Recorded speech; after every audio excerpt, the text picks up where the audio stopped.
Okay, guys, let me give you access.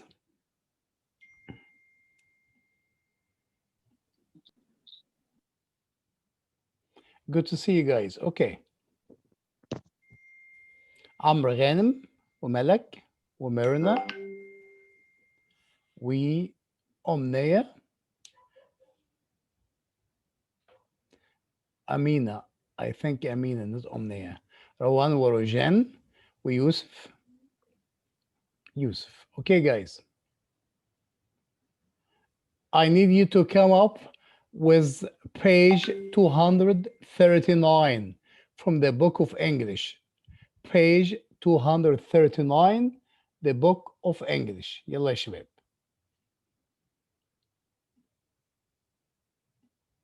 يلا, you've got a minute. When you're ready, just type you're ready. Page 239.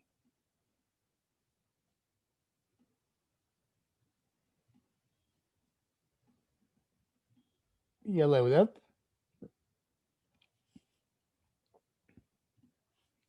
Page 239.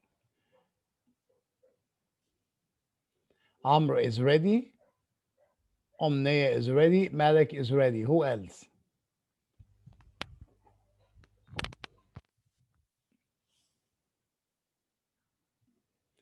يلا يا كريم بسرعة.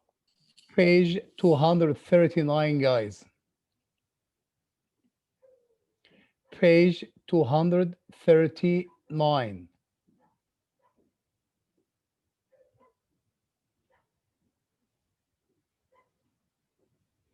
Once you're ready, type you're ready. يلا يا يوسف.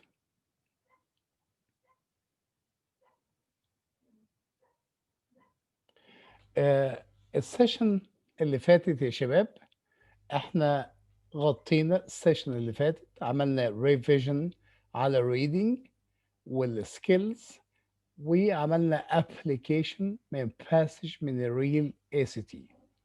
السيشن دي هنعمل نفس الكلام مع الانجليش عشان بقى نبدا تحلوا والموضوع ينتهي. السيشن دي هنعمل ابلكيشن. الاول هنغطي a type of questions named strategy questions. strategy questions هنغطيها، وبعد ما نغطي الاستراتيجي يلا يا كريم بسرعة، النت ماله عندك يا كريم. بعد ما نغطي الاستراتيجي questions هنعمل application عليها من الريل اكت عشان نبقى جاهزين بقى نحل على طول، ويبقى كل حاجة is in hand وجاهزين نحل بالتايم على طول. تمام؟ طيب هل احنا جاهزين دلوقتي يا ولاد مع page 239؟ بقيتي ولاد فين؟ عمرو وأمنية وملك ويوسف. لازم تمام. مريم مش عارف فين مريم. كريم is ready. اوكي. طيب تعالوا نبدأ نشوف أول type الاستراتيجي questions فيها adding content, choosing the best sentence, choosing the best spot اللي هو sentence movement, rearranging content, moving sentences, paragraph breaks, rephrasing for a particular effect. تعال نشوف أول نوع من الأسئلة دي اسمها purpose و function. يعني إيه purpose و function؟ السؤال بيبقى شكله كده. Question asks you what would be lost if a phrase is to be deleted. لو الauthor لو أنت هتعمل delete للphrase دي what is gonna be lost. طيب يعني محتاج أعرف purpose function that being introduced by this phrase. انت هتعمل delete للphrase. طيب what the paragraph would be losing. paragraph هيفقد ايه؟ هيفقد significance بتاعت الفريز دي، الفانكشن بتاعت الفريز دي، purpose بتاعت الفريز دي.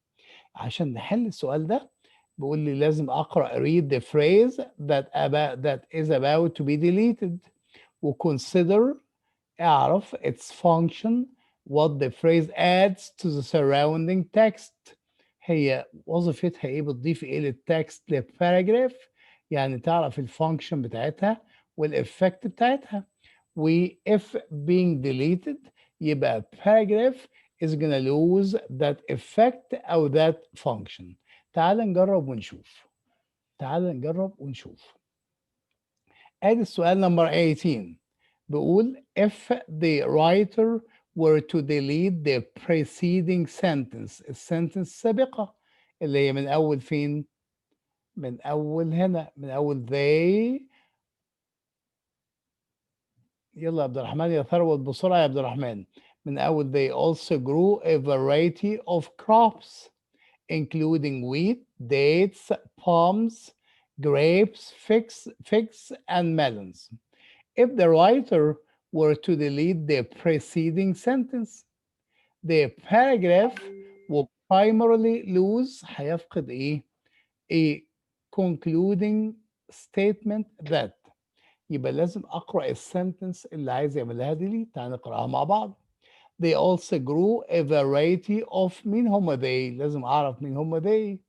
هم أكيد الرومانز اللي اسمهم الجارامانتس، أكيد هم دول. They also grew a variety of crops, including wheat, with dates, with palms, with grapes, with figs, with melons. يبقى if this sentence is to be removed يبقى هفقد ايه يا ولاد؟ What the paragraph is gonna lose. The paragraph is gonna lose the variety of crops they grow as farmers. يبقى هفقد the significance of being farmers and they're growing a variety of crops. تمام كده يا شباب؟ يبقى لو شلت السنتنس دي a paragraph is gonna lose the significance that the Garamans being farmers and they've been growing different crops. تعال نشوف J takes the focus of the Garamans and places it on the products they imported. Imported. He did not say they've been importing. ما قالش انهم بيستوردوا. قال انهم they've been growing. Then J is out. H indicates the products that the Garamants exported. He didn't say export. He's been saying growing. Type G summarizes the information presented about the Garamants. He didn't tell what kind of information. أما F بقول suggests the Garamants were successful farmers. أيوة الفارمر لما يبقى successful بيزرع he grew different أو variety of crops. In that they grew a variety of crops. فعلا F is a correct choice. Clear يا شباب؟ يا ولادي is it clear؟ clear. طيب كلير يا مستر. نشوف اللي وراها. Alternative بديل. السؤال ده بيجي كتير بيقول لي which of the following alternatives البديل to the underlying portion would not. أول ما تلاقي نوت كده انتبه عاملها uppercase capital would not be acceptable. What is not acceptable is not correct.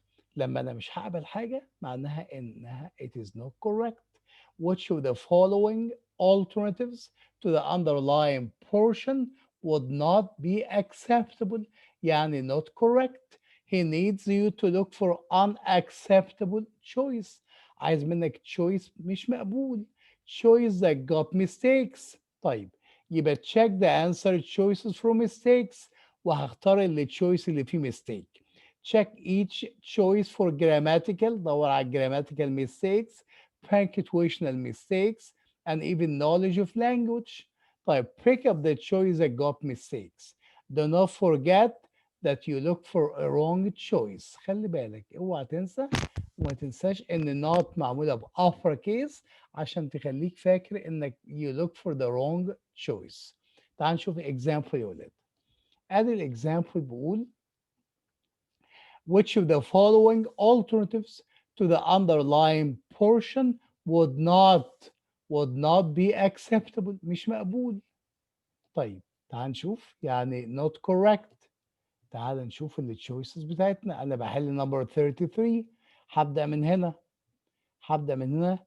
كليمس attaches. ده كليمس ده اسمه subject، وattach ده اسمه verb. دايما دور على parts of speech. دور على السبجكت والverb، هتلاقي كل شيء سهل. Clemens attaches his camera to a tripod. Tripod and position. Positions attaches و positions دول عاملين parallel. عاملين parallel. attaches و position. طيب the camera to. So it is blah blah blah blah. Clemens attaches his camera to a tripod and positions. ايه رأيك؟ هل no change correct؟ أيوة no change correct. Clemens attaches. Clemens positions. طيب هنا مفيش كوما قبل الأند ليه؟ عشان ما عنديش subject. مش محتاج كوما قبل الأند. عشان يبقى في كوما قبل الأند يبقى لازم يقول لي he positions. he positions. طب أنا ما عنديش mistake في no change، لأن no change فيها parallel. طيب attaches positions مش محتاج كوما قبل الأند عشان ما عنديش subject. يبقى positions. يبقى no change أنا بدور على فيها mistake. no change ما فيهاش mistake. طب تعال نشوف دي. الراجل حط السيمي كولون وهي positions. طب ما أنا عارف إن السيمي كولون بيجي قبلها complete sentence وبعدها complete sentence، قبلها subject و verb وبعدها subject و verb. طيب ادي قبلها مين؟ قبلها Clemens attaches subject و verb وبعدها he positions subject و verb. اذا ما عنديش mistakes في دي. طب ما تيجي نشوف سي. ايه ده؟ السنتنس انتهى ب period. عند tripod حط period وبدأ sentence جديدة he positions. إذا ما فيهاش ميستيك. ما فيش ميستيك خالص فين في سي. أما في بي فيها ميستيك. attaches his camera to a tripod and he positions. الميستيك اللي موجود في بي إن ناقصة كوما. ناقصة الكوما اللي قبل مين؟ اللي قبل إيه؟ and كوما and he positions.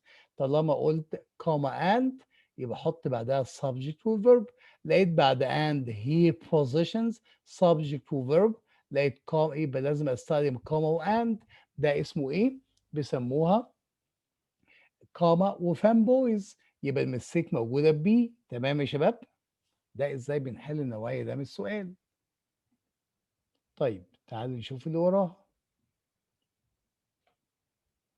طيب set up ده بيجي كتير قوي قوي قوي قوي قوي. اول ما الاقي set up في السؤال.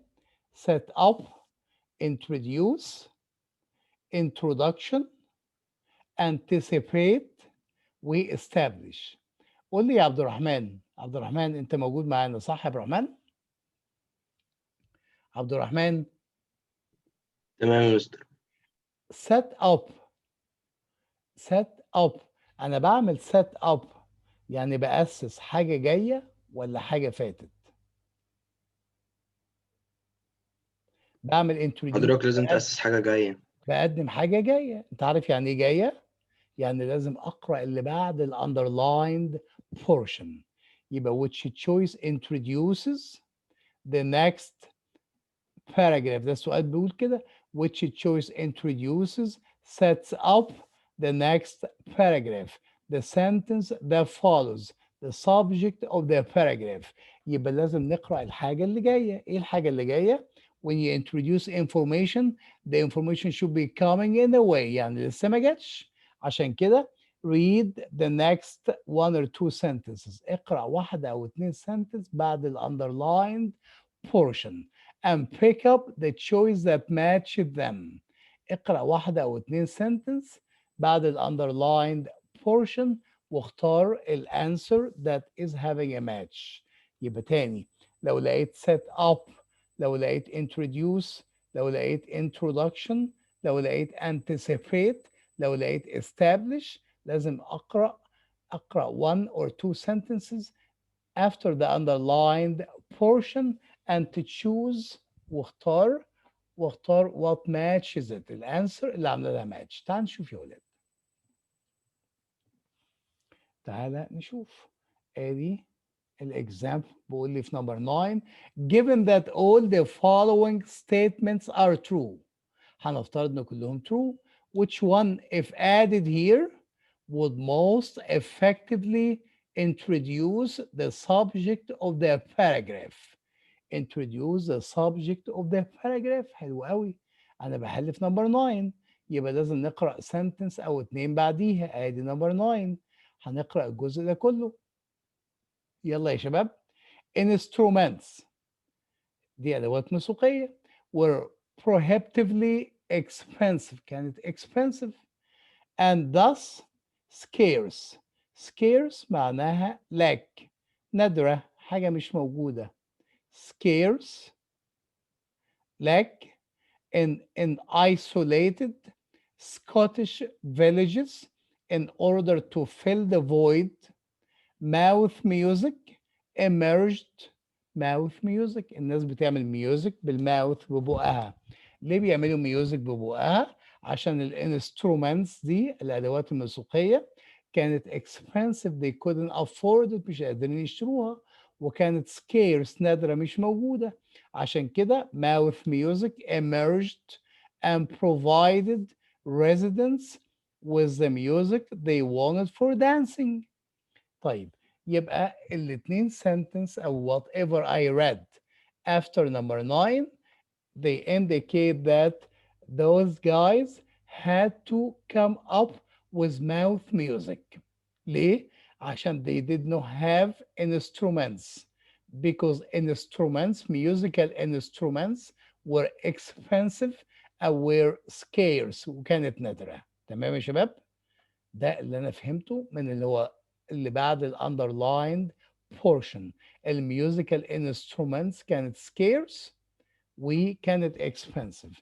انهي تشويس هيقول كده يا ولاد؟ يلا نشوف.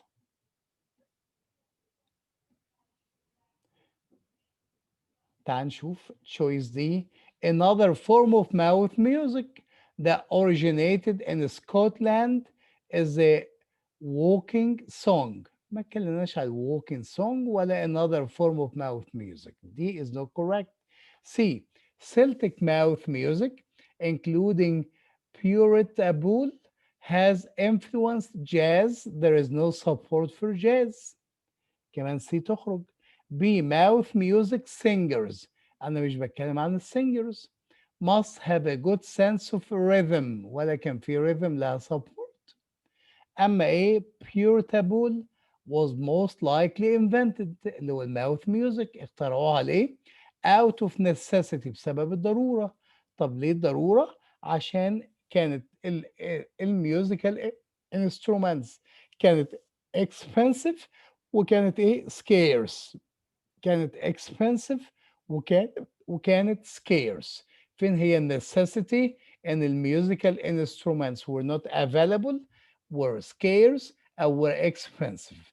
clear يا شباب؟ يا ولادي clear؟ is it clear؟ كلير يا مستر. طيب يلا نشوف اللي وراها. yes yes no no. السؤال ده بيجي بالشكل ده. at this point في اللحظة دي the writer is considering adding this sentence to the paragraph. هيحط sentence يدخلها sentence جديدة. should the writer make this addition؟ وممكن يجي بالشكل ده. at this point the writer is considering revising، هيراجع السنتنس دي the underlying portion to the following، يعني هيحط sentence برضو جديدة. يبقى ممكن يقول adding this sentence أو revising this sentence. الاتنين بيسموهم yes yes add yes yes no no. should the writer make this revision؟ طب هنحل ازاي؟ تعال نشوف هنحل ازاي يا ولاد. To add a sentence to the paragraph it has to be related. عشان ادخل sentence جديدة لازم تكون related، لها علاقة أو connected أو having a match، عاملة match، أو having a common factor with a sentence preceding، مع السنتنس اللي قبل كده preceding it and the sentence following it. عشان ادخل sentence جديده لازم تبقى related للي قبلها واللي بعدها. طب هنحل ازاي يا مستر؟ read the sentence، اقرا السنتنس كويس جدا. the preceding sentence واقرا السنتنس اللي قبلها. the following sentence واقرا السنتنس اللي بعدها. if the new sentence السنتنس اللي هضيفها دي is related to the claim provided by the preceding sentence and the following sentence، يعني عامله ماتش مع اللي قبل واللي بعد، then your choice will be yes. ايوه yes ضيفها. if the new sentence is not related مش متعلقه باللي قبلها واللي بعدها بالpreceding والfollowing يبقى الانسر بتاعتك هتبقى no. طب the reason provided يبقى عندك 2 yes و2 no.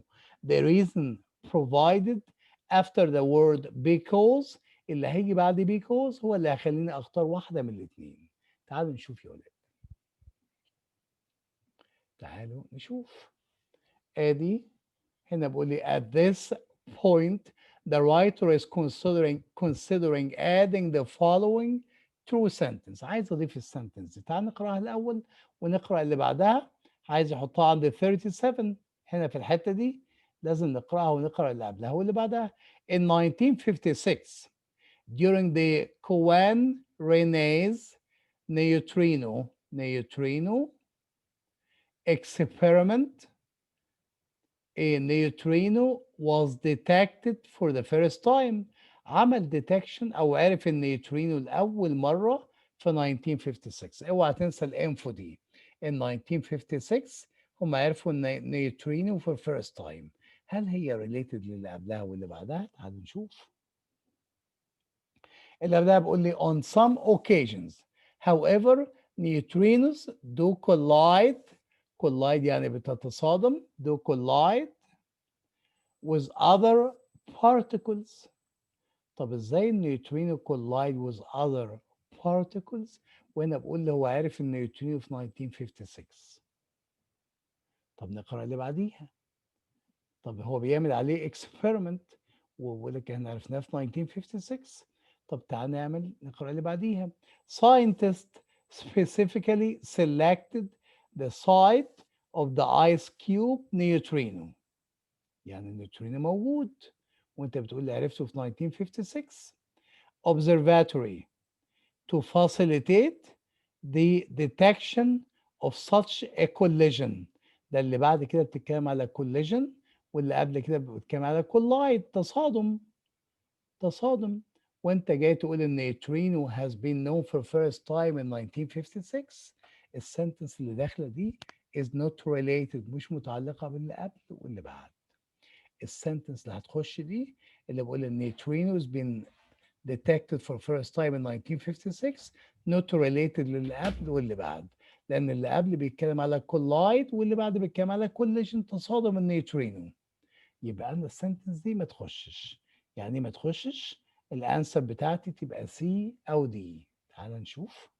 لازم اقرا السي او دي واللي بعد because هو اللي هيحل الدنيا كلها. يلا ادي سي ودي. سي no because the information is unrelated مش متعلقة to the discussion of why scientists selected the location of the ice cube neutrino observatory. طب تعال نشوف دي. No because the information is unrelated to why the detection of neutrinos is facilitated by zero gravity condition. ما عنديش zero gravity condition. ما عنديش ايه دي. يبقى لازم اختار مين سي. No because the information is unrelated to the discussion of why scientists selected the location of the ice cube neutrino observatory. to facilitate why ليه؟ to facilitate blah blah blah. ده اللي بعديها. يبقى السنتنس ما تخشش. اختار سي او دي ولما اقرا اختار مين؟ اختار سي. تمام يا شباب؟ كلير يا اولادي شباب؟ is it clear؟ clear مستر. طيب Yes. تعالوا نشوف الجزء الثاني منها. المره دي هعمل ديليت مش اد. المره دي هعمل ديليت yes yes no no. At this point, the writer is considering deleting this sentence. Should the writer should the underlying portion be kept or deleted؟ نفس الكلام. هل أنا أشيلها ولا أسيبها؟ عشان to delete the sentence from the paragraph، امتى اختار ان انا اعمل لها delete؟ تكون unrelated، مش متعلقة باللي قبل واللي بعد. It has to be unrelated, unconnected, having no match, having no common factor with the sentence and preceding it and the sentence following it. Read the sentence، اقرأ السنتنس اللي هو عايز يعمل لها delete، وكمان read the preceding sentence with following sentence. If the underlying sentence اللي عايز يشيلها is not related، مش متعلقة to the claim provided by the preceding sentence and the following sentence, then your choice will be yes. هتختار yes deleted. يعني yes deleted. If the underlying sentence is related متعلقة، لا أنا هسيبها، هختار اللي choose بيقول لي no, your choice will be no, keep it. طب يلا نفس الكلام. ادي number 18. The writer is considering deleting the underlying portion. Should the underlying portion be kept or deleted؟ أسيبها ولا ألغيها ولا أشيلها؟ أنا بحلف number 18. number 18 بيقول إيه؟ بيقول sweet Adeline. لازم أقرأ قبله وبعده. قبله من هنا the songs، الأغاني دي usually have simple melodies and honeyed titles. عارفين يعني ايه honeyed titles؟ يعني التايتل بتاعها sweet، في love، loving ولove وsweet، sweetheart وdarling وbaby وحاجات زي كده. يبقى the songs usually have simple melodies and honeyed titles like let me. أنا عايز أشيل number 18. number 18 من هنا like let me call you sweetheart and sweet Adeline. والله دي related للي قبلها. اللي قبلها بيتكلم على example للهانت titles like let me call you sweetheart and sweet Adeline. طب اللي بعدها barber shop music has many distinctive qualities. طب بيتكلم برضه عن الميوزك. يبقى السنتنس دي related. يعني ايه related للي قبلها واللي بعدها؟ يعني ما خرجهاش، ما تخرجش. kept، لازم keep الانسر بتاعتي تبقى اف او جي، عشان بيديني example للهاند titles like let me call you sweetheart و sweet Adeline. يبقى الانسر بتاعتي لازم تبقى keep it. تعال نشوف انهي واحده، اف ولا جي. ادي اف. kept because it provides examples of song titles. فعلا بتديني example of song titles that help illustrate the style of the genre. طب يبدو ان F correct.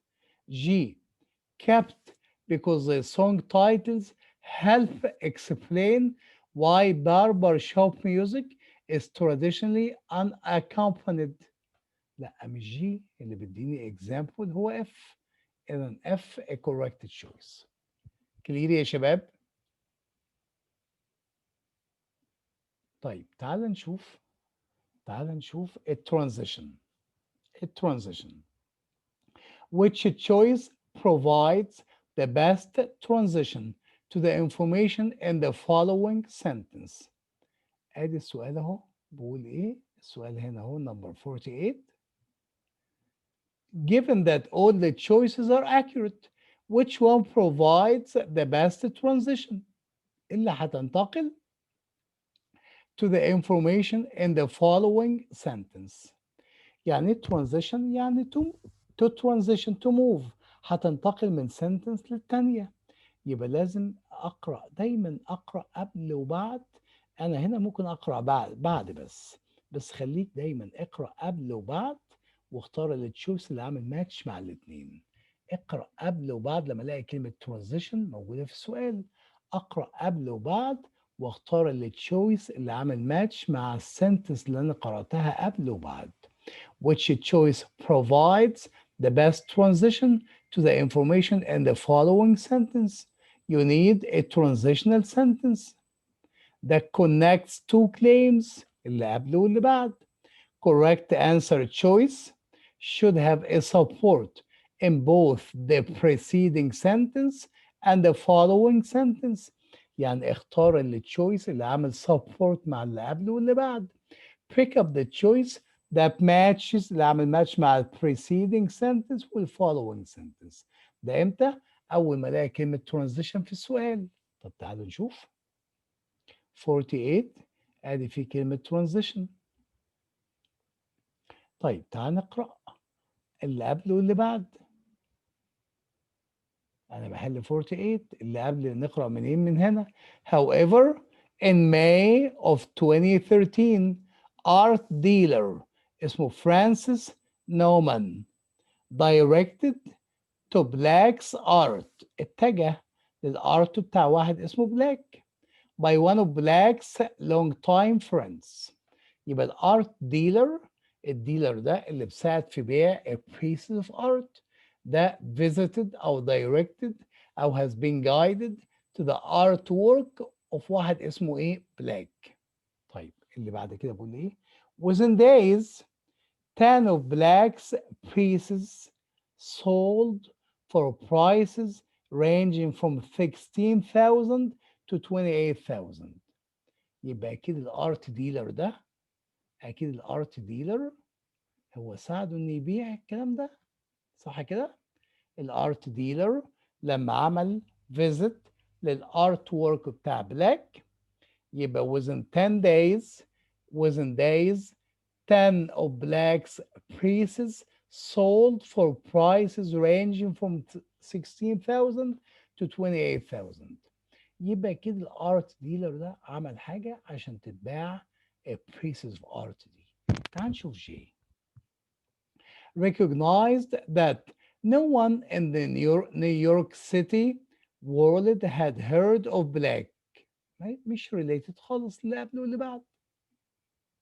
طب تعال نشوف H. Became aware that Black had never shown drawings formally or otherwise. والله دي كمان not related للي قبله واللي بعد. G was taking down an artist's long-running exhibit. Taken down يعني talking badly. ازاي ده عمل visit للارت ورك بتاعه وكمان he must have helped him ساعده يبيع.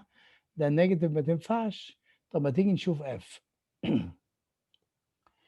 displayed 16 الارت ديلر ده عمل display عرض 16 of artists drawing in a solo show. في solo show يعني ايه solo show؟ في عرض منفرد، عرض خاص بيه. طيب عشان هو عمل display لل 16 pieces in a solo show ربنا كرمه و 10 of Black's pieces sold for prices ranging from 16,000 to 28,000. يبقى F هي اللي related للي قبل واللي بعد لأن بتكمل على اللي قبل وكمان أو هي related للي قبل وبتكمل على اللي بعد. كلير يا أولادي؟ يا أولاد كلير؟ clearance. طيب تعال بقى نشوف البليسمنت. عندي منه انواع كتيره جدا يا ولاد. البليسمنت the best بيجي يقول لي the best placement for the underlined portion would be. سؤال بيجي كده، تعال نشوف شكله اهو. بيقول لي the best placement for the underlined portion would be. احط الاندرلاين portion ده في انهي مكان؟ after the word maybe ولا after the word explain ولا after the word stir ولا where it is now في مكانها؟ ده يا ولاد سؤال pure grammar. لازم تعرف parts of speech ومكان كل واحد فيهم. يعني ايه؟ يعني لازم تعرف إن السنتنس بتبدأ بالسبجكت، اللي بيجي بعد السبجكت هو الفيرب. فيرب adjective. الادجكتيف بتيجي فين؟ الادجكتيف بتيجي قبل الناون. يبقى الراجل ده لو عايزني احرك adjective هدور على الناون واحطها قدامه. طيب الادفيرب بتيجي فين؟ الادفيرب بتعمل modify لفيرب او adverb زيه او adjective. يبقى لو في adverb احطها بعد مين؟ احطها قبل الفيرب. احطها قبل الفيرب يعني ايه؟ احطها بعد الفيرب. I drive interestingly, imprudently. او ممكن احطها بعد الادجكتيف. هشوف الادفيرب بتعمل موديفاي لمين؟ لادجكتيف ولا الادفيرب زيها ولا الفيرب؟ طيب ال تايم ادفيرب، دايما التايم ادفيرب والبليس ادفيرب بيتحطوا في الاخر. ظرف الزمان وظرف المكان دول بيتحطوا في الاخر. يعني لازم السنتنس تبدا بالسبجكت والفيرب وبعدين الحاجات التانية دي بتتحط. طيب هنا بيقول لي the best. المفروض ان انا احل دي ازاي الاول؟ بيقول لي if the underlying portion is part of a sentence, adjective او adverb, try to figure out its best location in the sentence. Try to locate the underlying portion in the four locations. يعني جرب في الاربع اماكن. جرب في الاربع اماكن بكل سهوله هتعرف المكان الصح فين. تعال نشوف في الاكزامبل بتاعنا ده يا ولاد. وعايز الاندرلاين بورشن، انا بحل 55 اسمها in May. ده ظرف زمان في شهر مايو. in May. تعال نقرا السنتنس بدونه. يلا نقرا السنتنس بدونه. Maybe this complexity helps explain why Black's work creates such a stir in May. in May في شهر مايو. يبقى maybe على فكرة ممكن تتحط في الأول. in May maybe this complexity. هو طبعا ما فيش في الأول. after the word maybe ممكن تتحط هنا يا ولاد. تتحط هنا ظرف الزمان ممكن يتحط في الأول هنا، بس ما عنديش choices بكده. طيب maybe this complexity helps explain why Black's work created such a stir in May. in May ظرف الزمان بيتحط في الآخر. هتحطه لي بعد maybe؟ لا، ممكن يتحط قبل maybe. في مكانه؟ لا، في مكانه مش صح. طب after the word explain، طب جربها. maybe this complexity helps explain in May why Black's work created such a stir. It doesn't make sense. ما تتحط فين؟ بعد stir هنا. طب تعال نجربها. maybe this complexity helps explain why Black's work created such a stir in May. فعلا تتحط في الآخر. ظرف الزمان بيتحط في الآخر أو في الأول. كلير يا شباب؟ شباب؟ طيب انتوا نايمين ولا صاحيين معايا؟ ردوا عليا عشان اعرف انهم متابعين معايا. دي موجودين اخر يا مستر. دي اخر السيشن انا هتكلم. معاك يا مستر معاك. بعد كده انتوا هتتكلموا وتحلوا. بعد كده انتوا اللي هتحلوا وانا معاكم. طيب placement number 2. ده النوع التاني من انواع placement. بيقول لي if the writer were to add this sentence، هيضيف السنتنس دي. it will most logically be placed at. احطها فين؟ طب تعال نشوف السؤال شكله ايه اهو. The writer wants to add the following sentence to the essay. عايز يحط دي it was a mole. The sentence would most logically be placed at point A في paragraph 2. point B في paragraph 3. point C في paragraph 4. point دي في paragraph 4 سهلة.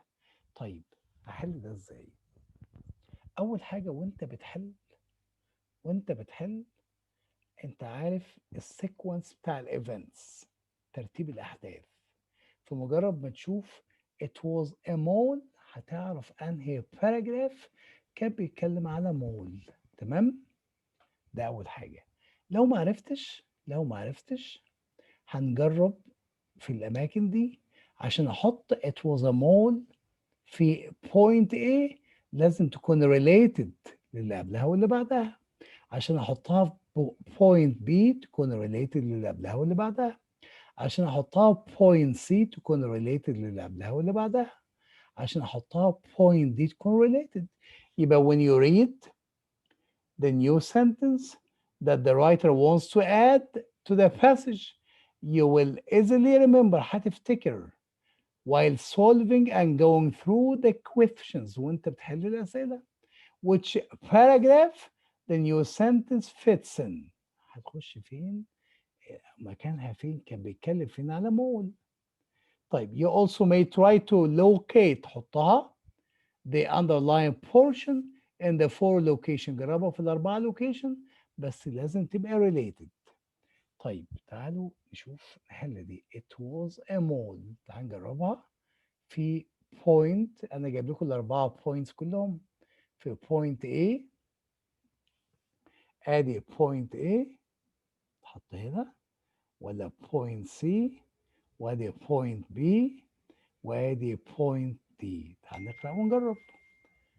لازم نقرأ من قبلها. Although the space between the stores was indoors, the air temperature could be controlled to ensure that customers wouldn't be bothered by the elements.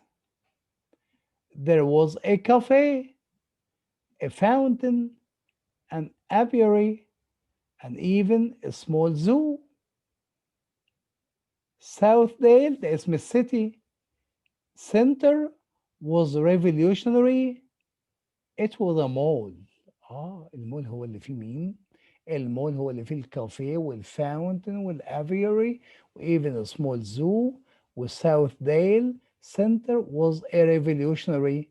It was a mall. ممكن تخش في ايه؟ طب تعال نشوف في بي. Southdale Center's layout became so successful that many of them soon sprang up in cities. Many of them, هنا them يقصد المولز.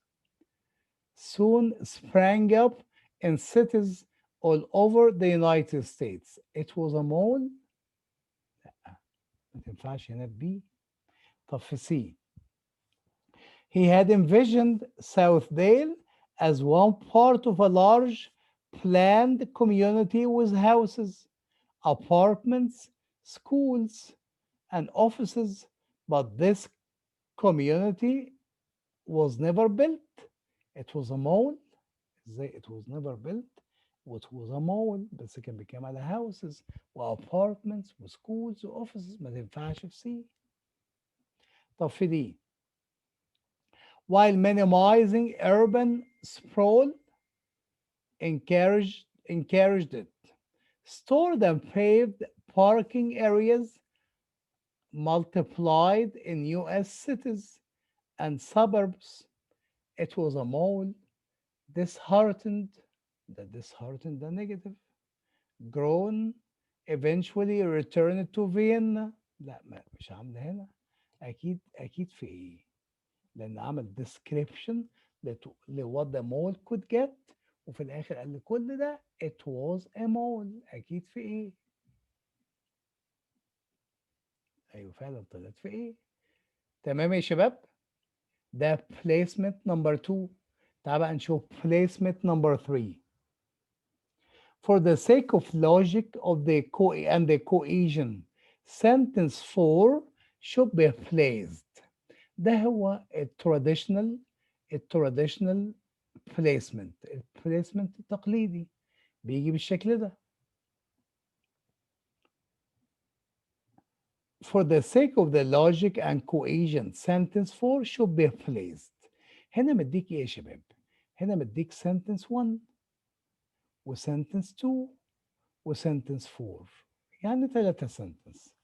هقرأ بمجرد ما أقرأ sentence 4 و1 و2 هعرف مكان sentence 4 فين.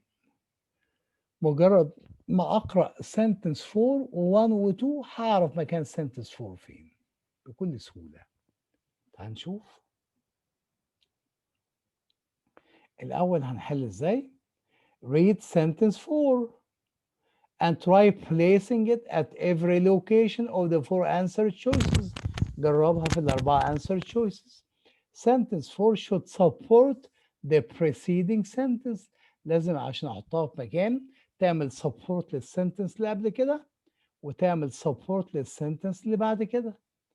Pick up the most logical placement. أختار المكان الصح.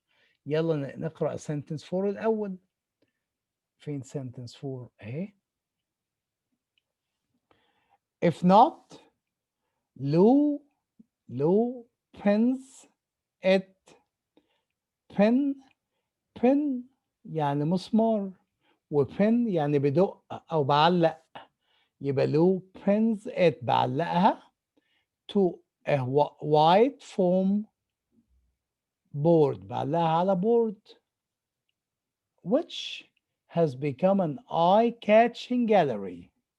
بعلق الصورة دي في فوم على بورد فوم عشان كده الجاليري بتاعته بقت eye catching يعني جذابة of dozens of distinct faces. يبدو ان الراجل ده بيرسم صور ناس والصورة لما بتتباعش if not يعني if it has not been sold لو ما اتباعتش Lou pins it بعلقها to a white foam board على بورد من الفوم while has become an eye-catching gallery of dozens of distinct faces whose outlines pop out crisply in black.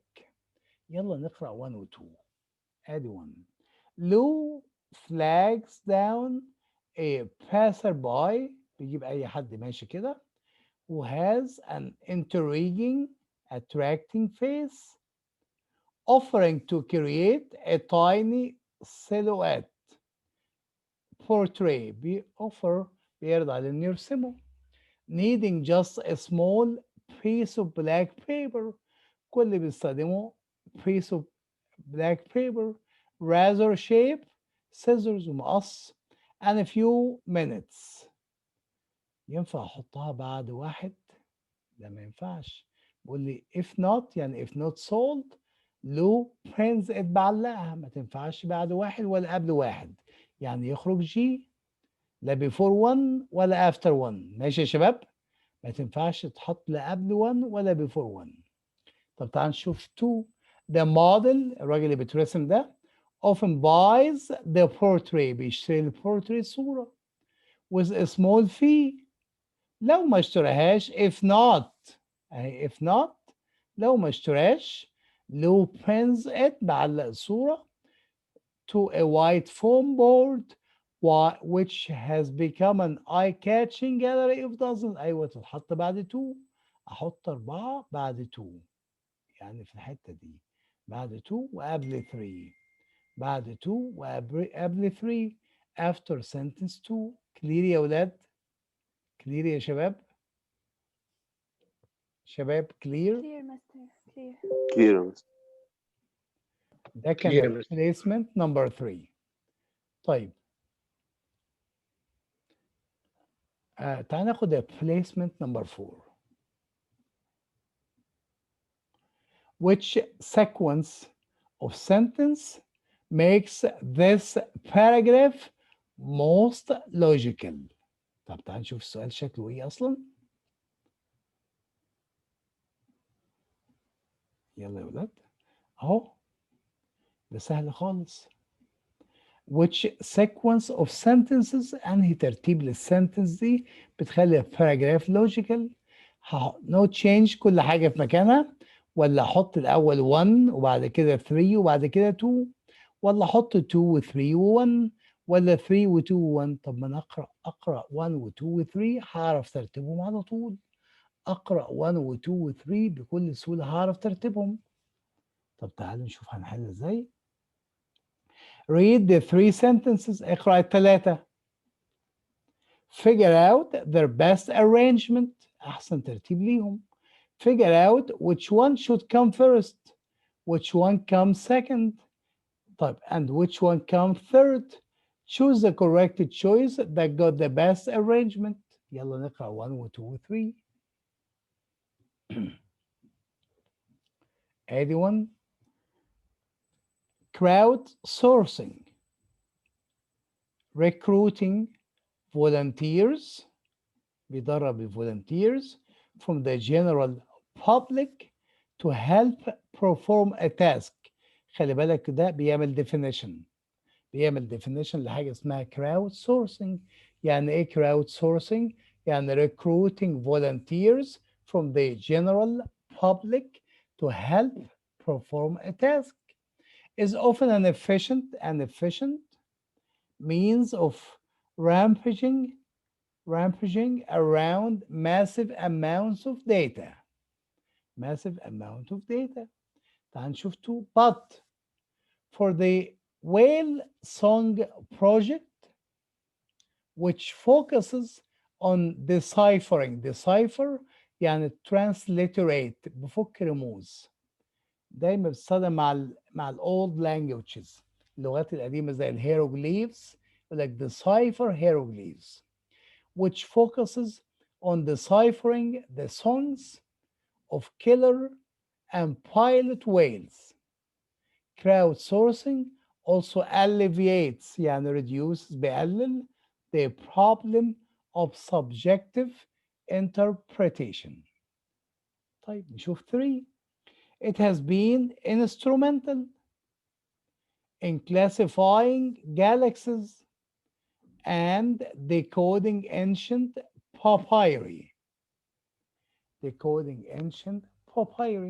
أول حاجة ما ينفعش أبدأ sentence بإت، ما ينفعش أبدأ ب3، ما ينفعش أبدأ ب3 خالص، وما ينفعش أبدأ ب2، ما ينفعش أبدأ ببط، صح؟ ما ينفعش أبدأ ببط، ما ينفعش أبدأ ب2، يبقى لازم أبدأ ب1. أبدأ ب1. طب لما أبدأ ب1 طيب هجيب بعدها 3، لأن في الأول عمل إيه؟ عمل في أول sentence number 1 عمل definition، وبعد كده قال it has been instrumental in classifying galaxies and decoding ancient papyri. وبعد كده يقول لي but for the whale song. but دي يعني كلمة مختلفة أجيبه بعد كده. يعني أبدأ ب1 عشان اللي فيها definition، ما ينفعش أبدأ ببط، وما ينفعش أبدأ بإت بحاجة ambiguous. يبقى لازم أبدأ ب1 ثم 3 ثم 2. 1 3 2 1 3 2. فهمتوا عملنا إيه يا ولاد؟ طبعا فهمتوا عملنا إيه يا شباب؟ شباب. طيب ستايل وتون وديكشن word choice word function. ده سؤال مبني على حاجة بسيطة جدا، مبني على word function. يعني الفانكشن بتاعت الورد دي ايه؟ احنا بنسمي السؤال ده سؤال ستايل، او سؤال تون، او سؤال ديكشن، او سؤال word choice، او word function.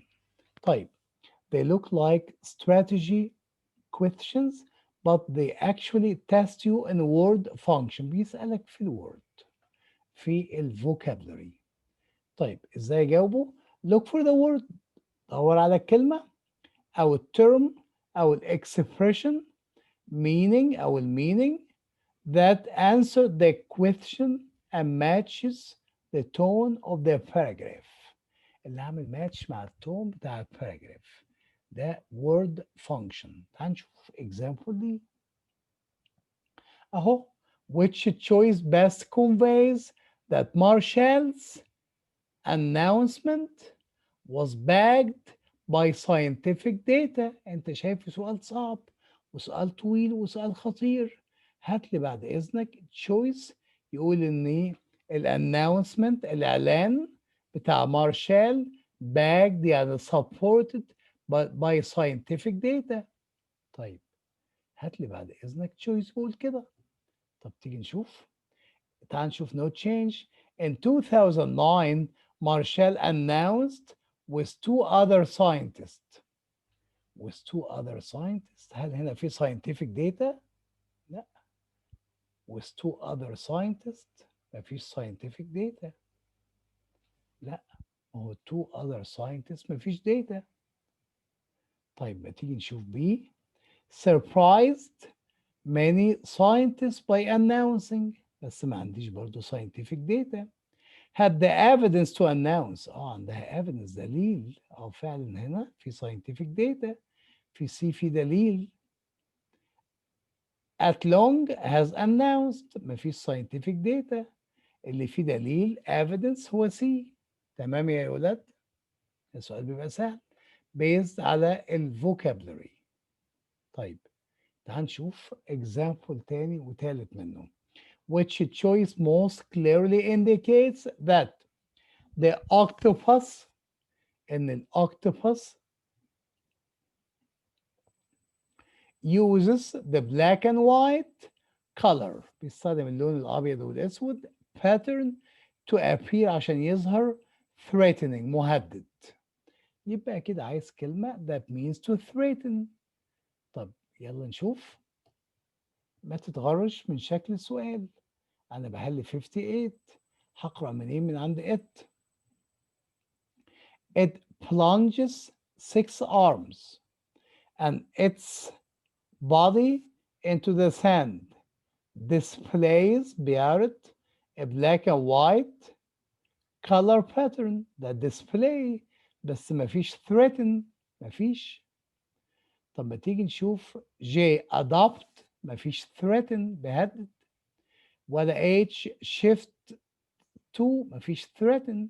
حتى وانت مش عارف معنى brandish انت هتعمل exclude لبقية التشويسز عشان they don't show any threaten ما بيبينش اي تهديد. وهتختار اجباري جي عشان جي اكيد هو هيبقى المعنى الصح لان الباقي ما فيهوش اي كلو للثريتن. هتختار brandish that means معناها ايه يا ولاد؟ to threaten بيهدد. threaten brandish.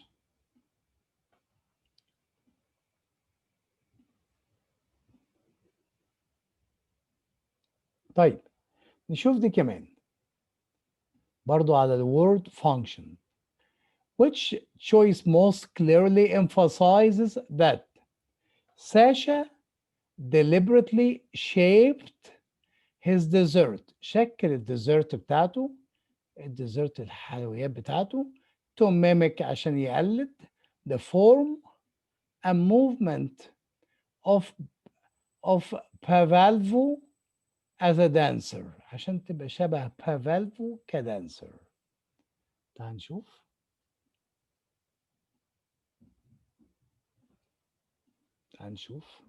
No change. 67. He filled the sunken center of the baked meringue with mounds of whipped cream. Swirled يعني بتلف. اللي بيلف هو مين؟ الدانسر. To suggest a spinning ballerina. Spinning يعني بيلف ويدور. باليرين أيوة ده طبعا صح. طب تيجي نشوف بي.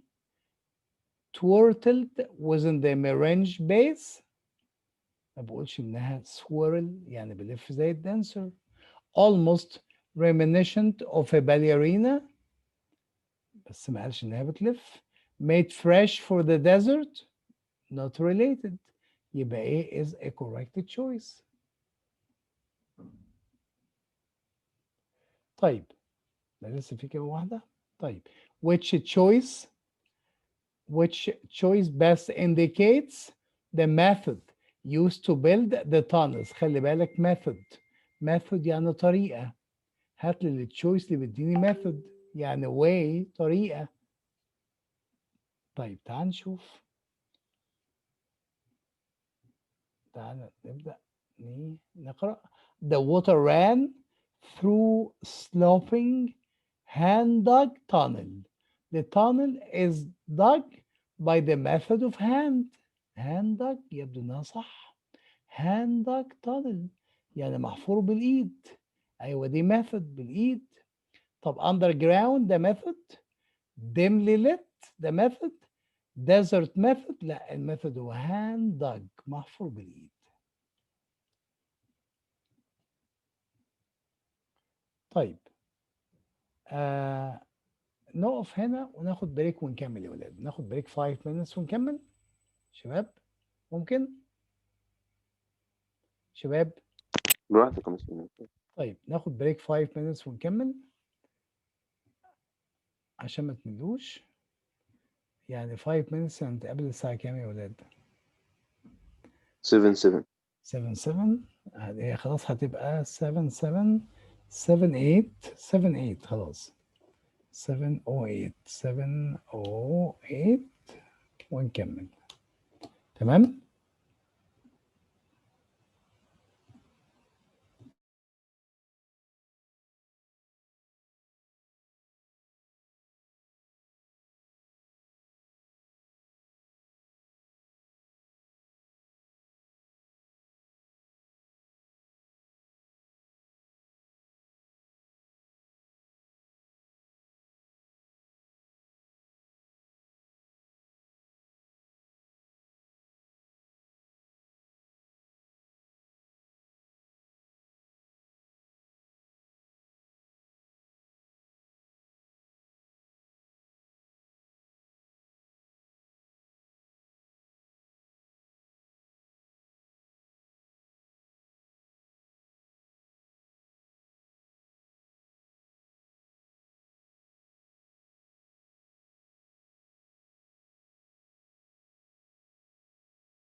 we back guys. ها شباب رجعنا، أولادي رجعنا. ايوه طيب تعالوا نكمل يا شباب. ايوه paragraph division، يعني الراجل عايز يقسم الباراجراف لاتنين. paragraph division. The writer wants to divide، عايز يقسم the paragraph into two in order to blah blah blah عشان يعمل كذا كذا. Where is the best place to begin the new paragraph؟ هبدأه منين وانتهي فين؟ لو قسمت الباراجراف ده لجزئين عشان to serve certain goal، عشان يخدم هدف معين، يبقى هينتهي الباراجراف الأول فين ويبدأ الباراجراف التاني فين. تعال نشوف شكل السؤال الأول. السؤال بيقول لي كده فين؟ The writer wants to divide this paragraph into two in order to separate، عشان يفصل لافام's arguments، الارجيومنتس بتاعت لافام from كلوسمان's response، من الرد بتاع كلوسمان عليه. يبقى أول ما ينتهي الارجيومنت بتاعت لافام هينتهي الباراجراف الأول، وأبدأ الباراجراف الثاني أول ما يبدأ الريسبونس بتاع كلوسمان. صح كده؟ تعال نشوف هنحل ازاي يا ولاد.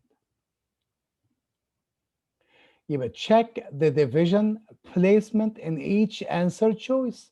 بص على الانسر choice وشوف انهي division هيبقى صح to serve the goal. يعني to serve the goal يعني ينهي الارجيومنت بتاعت لافام ويبدأ الريسبونس بتاع كلوسمان. Find the choice that gives the best division placement. تمام؟ that serves the reason for the division، اللي بيخدم الديفيجن. طيب knowing the reason for division، انك تعرف سبب التقسيم ده. سبب التقسيم ان انا انهي الارجيومنت بتاعت لافام وابدا الريسبونس بتاع كلوسمان.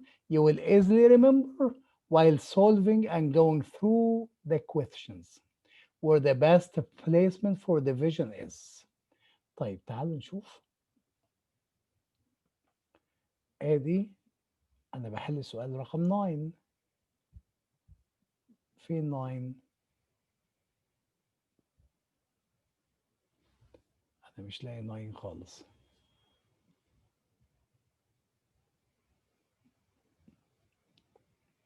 فين 9 يا شباب؟ ده كان نمبر بقول لي بوينت A ولا بوينت بوينت A ولا بوينت B ولا بوينت C ولا بوينت D. تعالوا نروح عند كل بوينت دي ونشوف قبلها الارجيومنت انهي بوينت قبلها الارجيومنت بتاعت لافام انتهت وبعدها الريسبونس بتاع كلوسمان ابتدت. يلا ادي بوينت، ادي بوينت A وادي بوينت B وادي بوينت C.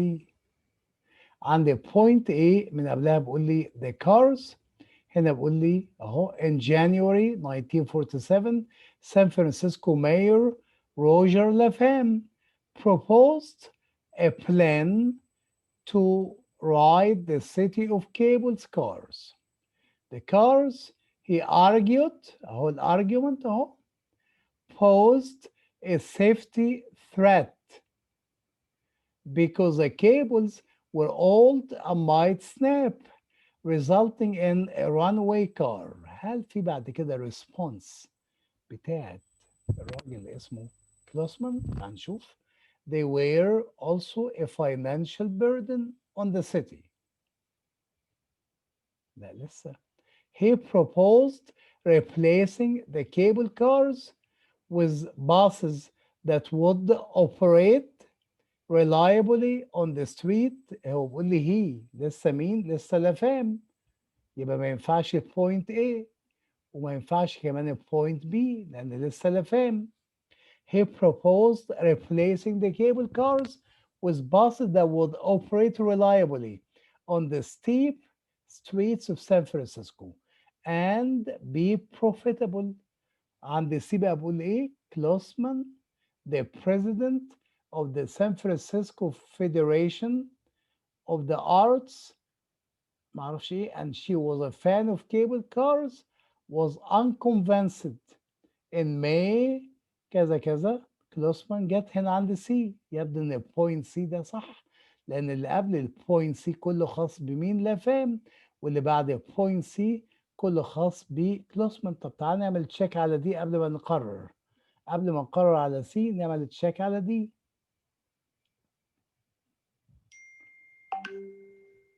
دي من هنا كلوسمان اللي قبلها كلوسمان ما ينفعش انا عايز اللي قبلها لافام يبقى اكيد البوينت سي هي الكوريكت تشويس. صح يا شباب؟ كلير يا اولادي؟ يا كتير ولاد يا مستر. فهمتوا ازاي بنتصرف في ده؟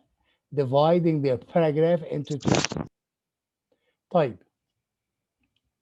تعالوا نشوف suppose وmain idea. suppose وmain idea. yes yes no no. يعني ايه السؤال الغريب ده؟ اخر سؤال بيجي في كل باسج تقريبا. يعني بيديك main idea ممكن تكون صح وممكن تكون غلط وانت بتحل وماشي بتحل you're picking up info بتجمع information الانفورميشن دي with which you form بتكون main idea. عقبال ما توصل لنمبر 15 اخر سؤال بتكون عرفت الكوريكت main idea بتاعت الباسج. هو بيقول لك suppose ان المين idea هي كذا كذا. هل ينفع يس ولا نو؟ يبقى لازم نعمل comparison نقارن بين المين ايديا اللي مديها لي والمين ايديا that I acquired اللي انا اكتسبتها وانا بحل. هو بيجي بالشكل ده. Suppose the writer's primary purpose has been to blah blah blah blah blah. الرايتر المين primary purpose بتاع الرايتر هو كذا كذا كذا. Would this essay accomplish the purpose؟ هل ده صحيح؟ والله أنا في main idea I have formed up I have acquired اكتسبتها وأنا بحل. هل المين idea اللي بتكلم عليها matching مع اللي أنا طلعتها ولا لأ؟ طيب these questions test your ability to recognize the main idea and to distinguish تميز between those ideas and supporting details. how would you know what a passage is about? A passage عن ايه؟ المين idea بتاعتها. Topic of the passage is most often the word الاسم أو النame أو التايتل that appears most frequently through the entire passage اللي بيتكرر كتير because it's the last question in the passage. By the time you reach there you will be easily picking up the passage's main idea. لوحدك بتفهم المين idea. سيبك المين idea general ولا specific مش فارقة معايا. هحل ازاي يا ولاد؟ The main idea of the passage is a word or name or title that appears most frequently through the entire passage. While you go through وانت ماشي في الأسئلة the passage and answer its questions you easily pick up the main idea. بتعرف main idea of the passage and what it talks about. If you could not pick up the main idea then you need to read its introduction and conclusion. لو حاسس انك انت مش عارف المين idea اقرأ الانترودكشن بتاعت الباسج والconclusion. Compare ده أهم حاجة.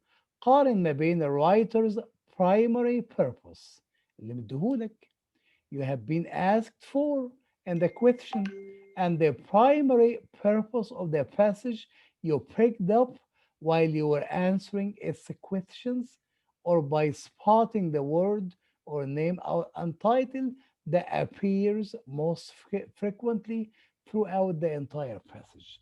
يعني المين ايديا اللي انا اكتسبتها وانا بحل افرض ما اكتسبتهاش هقرا الانترودكشن وهقرا الكونكلوجن.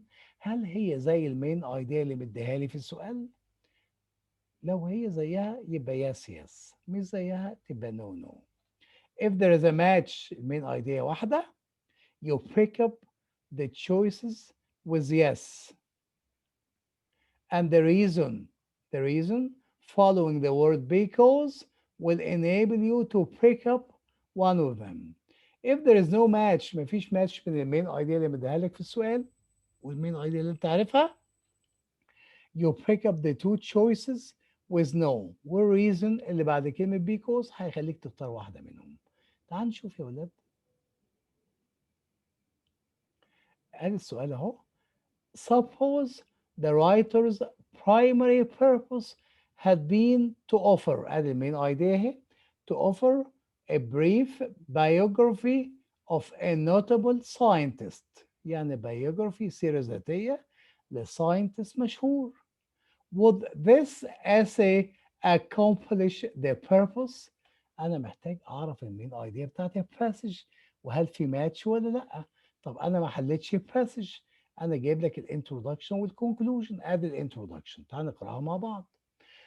When geologist Elizabeth Catlus began gathering garants in the Himalayan mountains in the late 1990s, most scientists had a fairly rigid understanding of the mountain range's history. It was common.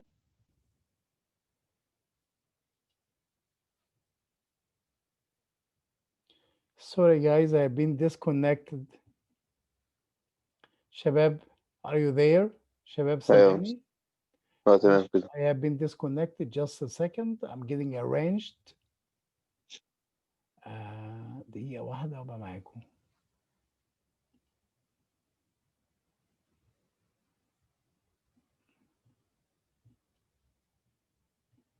دقيقة واحدة وأبقى معاكم تاني.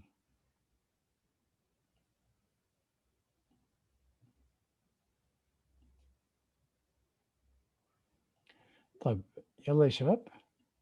At the introduction, when geologist Elizabeth Catlus began gathering garnets in the Himalayan mountains in the late 1990s, most scientists had a fairly rigid understanding of the mountain range's history. It was commonly held that the Himalayas had formed approximately 55 million years ago, when India drifted north of a layer of semi-molten rock collided with Asia. تعال نشوف الكونكلوجن. هل الانترودكشن بيتكلم على biography؟ لا طبعا مش باين. طب تعال نشوف ايه الكونكلوجن. The dating of Catlus garants as well as the analysis of their pressures and temperatures encoded in their structure indicates that they were not formed by a single collision, as was previously thought. Rather, it seems that India has continued to push northward into Asia. According to new estimates, the mountain range as we know it today most likely underwent major changes as recently as 5 million years ago. Incredibly, as one of the Catalyst's colleagues notes, كل ده يا ولاد ما فيهوش ايه؟ ما فيهوش biography، صح كده؟ يبقى المين ايديا ما بتقدمش biography. يبقى تعال نشوف التشويسز بتاعتنا. يبقى يس تخرج بره خالص خالص. تعال نشوف هل هي H ولا J. تعال نشوف J. No, because it includes information about Catlus's colleagues as well. colleagues, طب وانا مالي؟ أما H, no, because it focuses on how one geologic finding changed a long-held scientific belief. أيوة فعلا ده finding في الجيولوجي. يبقى H is correct. فهمنا ازاي بنتصرف مع الكلام ده يا ولاد؟ السؤال ده بيجي آخر سؤال، فهمنا ازاي بنتصرف فيه؟ ها؟ يا ولادي. تمام. طيب عايز اسالكوا سؤال، انا عايز اعمل ريفيجن لبرانكتويشن، هتاخد مني 5 دقايق، اعملها ولا بلاش؟ ها، عايز اسمعكم. عايز اعمل ريفيجن لبرانكتويشن، هتاخد مني 5 دقايق، اعملها ولا بلاش؟ ماشي يا مستر. طب بقية الولاد فين؟ الشباب فين؟ ماشي يا مستر. بقية الأولاد 2 قالوا ماشي، 3 ماشي، طب الباقي فين؟ اوكي يا مستر تمام. طب يلا تعالوا أشوف لكم بس مكانها فين. لحظة واحدة. في نفس الكتاب يا شباب،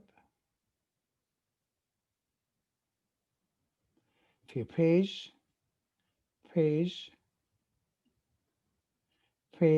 28.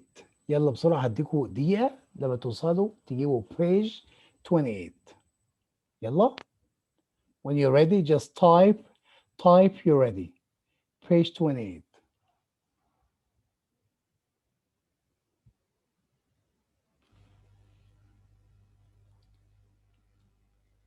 اكتبوا لي when you're ready. once you're ready اكتبوا يا شباب بعد إذنكم.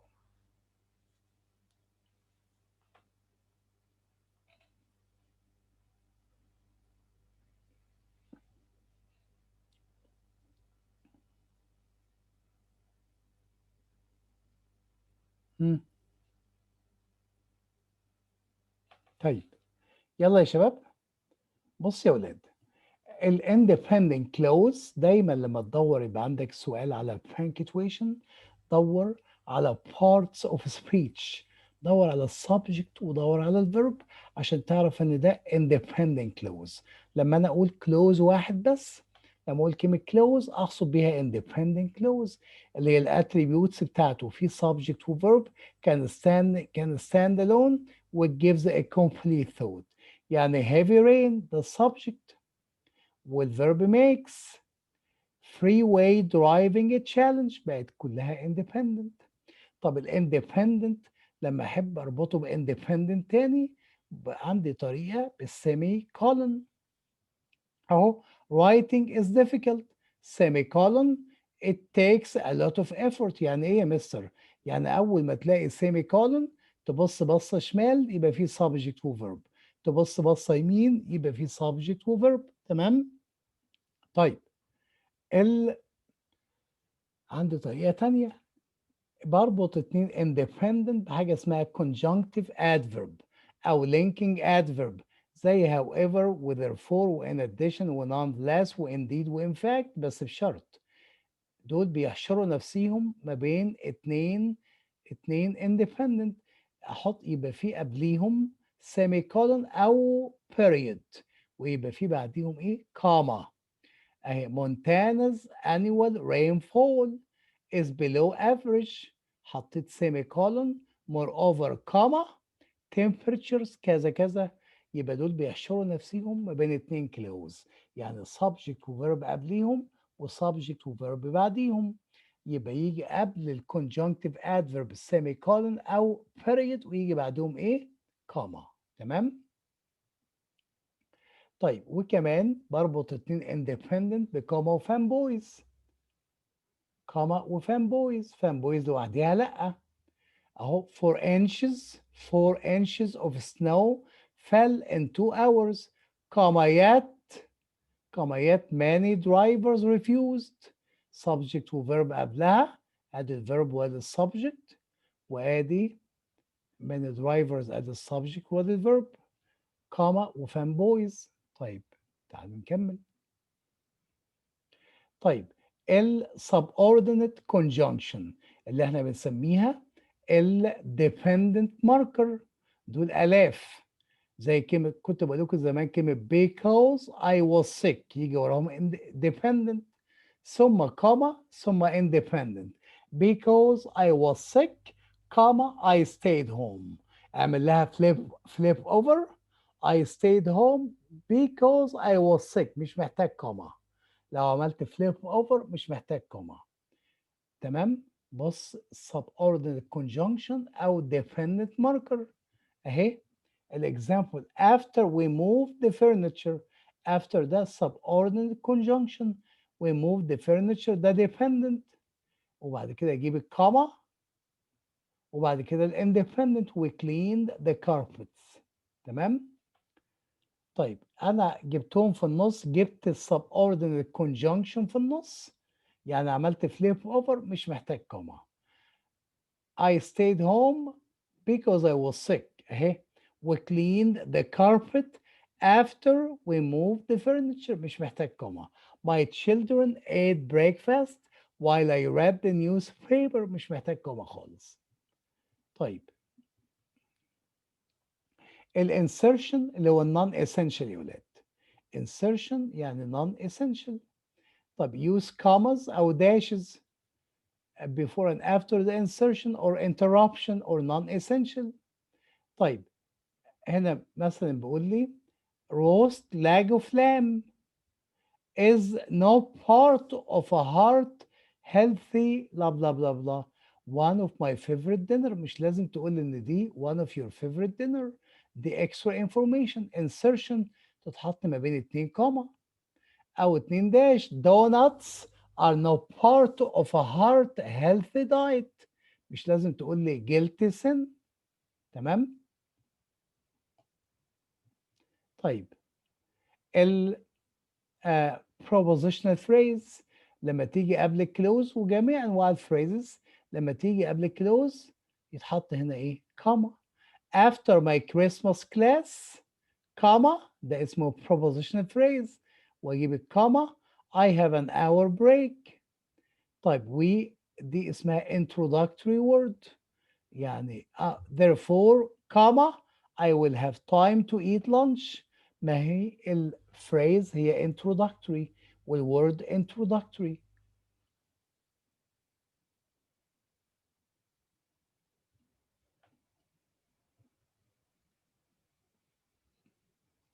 بالنسبة للكوتيشن يا شباب، المفروض بيجي قبل الكوتيشن فين؟ he asked. بصوا على الاكزامبل ده، بفصل الكوتيشن، بفصل الدايركت عن الاندايركت بكاما. he said كاما احط كوتيشن مارك I will join you. he asked كاما when do the visitors from Japan arrive. افصل الدايركت عن الاندايركت بكاما.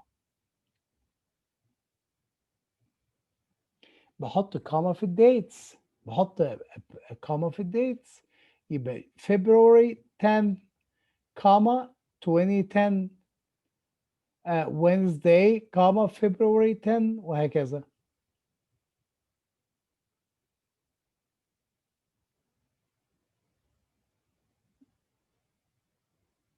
طيب احنا جاهزين نحل يا ولاد. ممكن نطلع نعمل بقى ابلكيشن نطبق الكلام ده كله. ممكن passage number 3 اللي قدامكم دي نجهزها يا شباب. جاهزين بpassage number 3 اللي قدامكم دي يا شباب؟ Are we ready يا شباب؟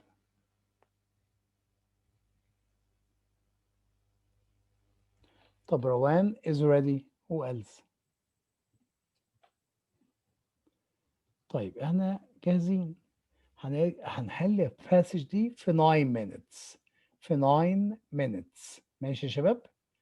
لغاية من question number 31 لغاية 45. لغاية 45. تمام؟ عايزين نحلها في 9 minutes. خلاص احنا خلصنا كل حاجة، خلصنا الريفيجن من أول السيشن اللي جاية كله حل حل حل حل. تحلوا وفهمكم أخطائكم ونتعلمها عشان نقللها. نحلوا وفهمكم أخطائكم عشان نتعلمها. عبد الرحمن أشرف، أنت كنت فين يا عبد الرحمن يا أشرف؟ عبد الرحمن. طيب المهم السيشنز اللي جايه كلها حل لغايه الامتحان. هنحل حاجات جديده ما حلتوهاش، كلها ريل اكت، ونحل ونغلط بالتايم والثانيه والدقيقه، وافهمكم اخطائكم ونصلحها عشان ما نكررهاش تاني. طيب يلا يا ولاد نعمل سيت للتايم. محدش يبدأ، استنوا.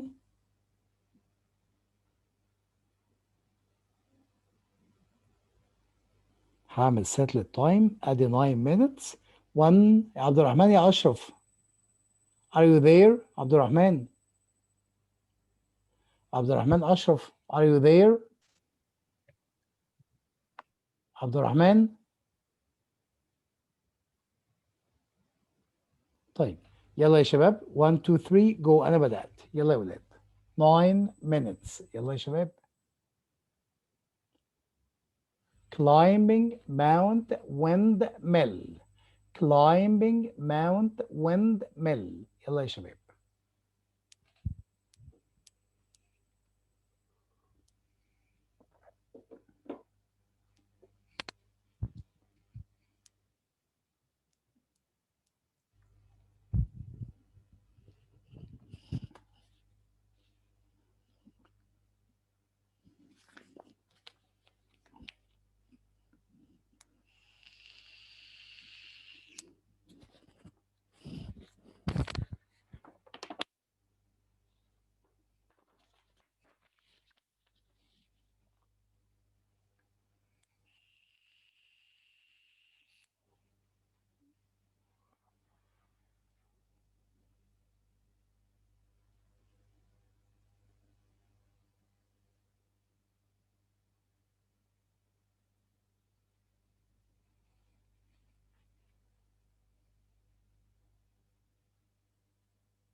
عبد الرحمن أشرف are you there؟ عبد الرحمن are you there؟ عبد الرحمن أشرف، عبد الرحمن أشرف، ابدأ حل الباسج اللي قدامك يا عبد الرحمن يا أشرف. يلا يا عبد الرحمن، الباسج اللي على السكرين قدامك ابدأ حل. زمالك لسه بادئين حالا.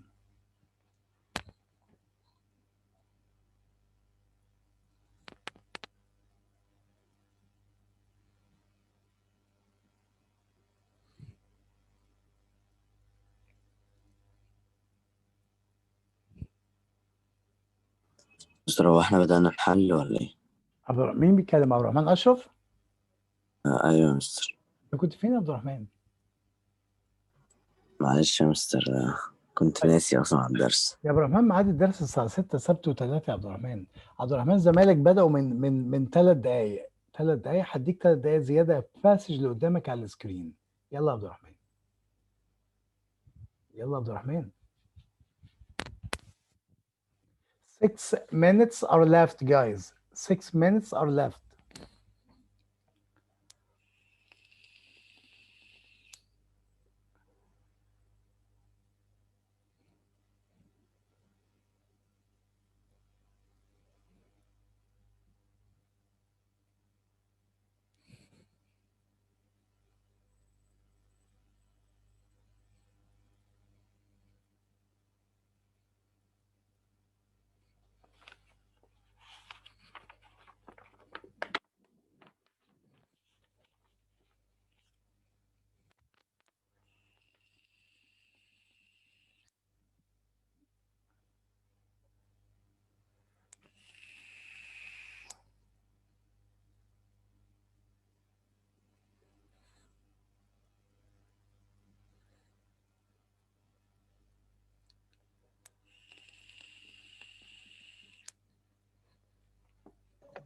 مستر معلش عندي سؤال. هم؟ هي في نمبر 37 ايوه. ها نمبر اللي هي دي، هي شايفها؟ جنب ات دي كوما. لا دي مش كوما، تمام. لو كوما مش هتنفع.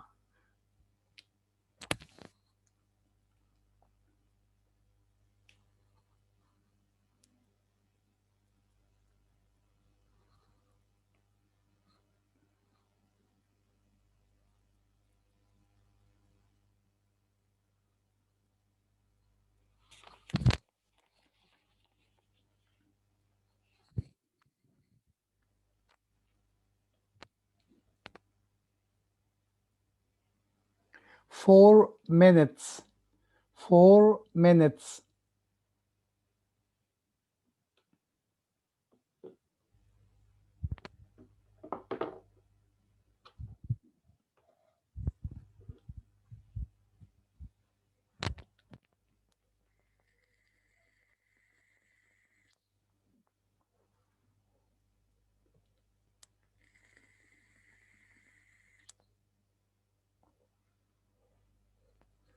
عمرو غانم you're done and you've got 4 minutes. الله يكرمك يا عمرو، مش عايز mistakes. انت عارف هتعمل ايه؟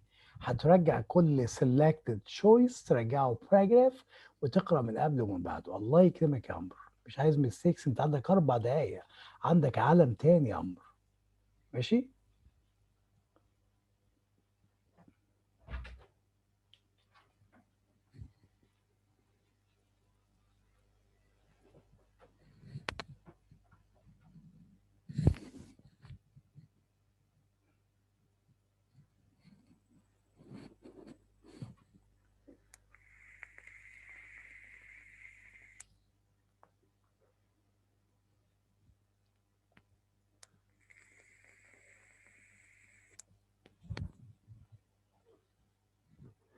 If someone is done, just type you're done. أي حد يخلص يكتب يا ولاد.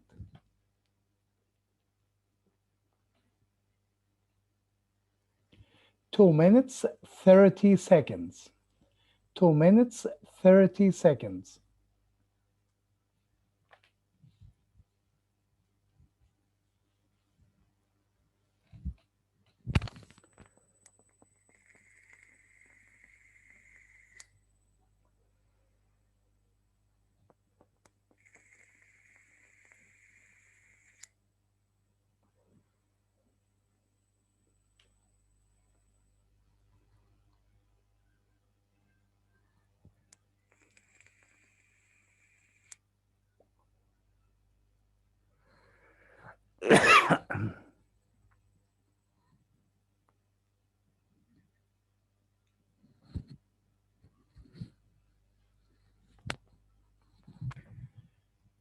كريم صلاح is done. كويس يا كريم. نفس اللي قلته لعمرو بقوله لك يا كريم. نفس اللي قلته لعمرو يا كريم. عندك 1 minute and a half.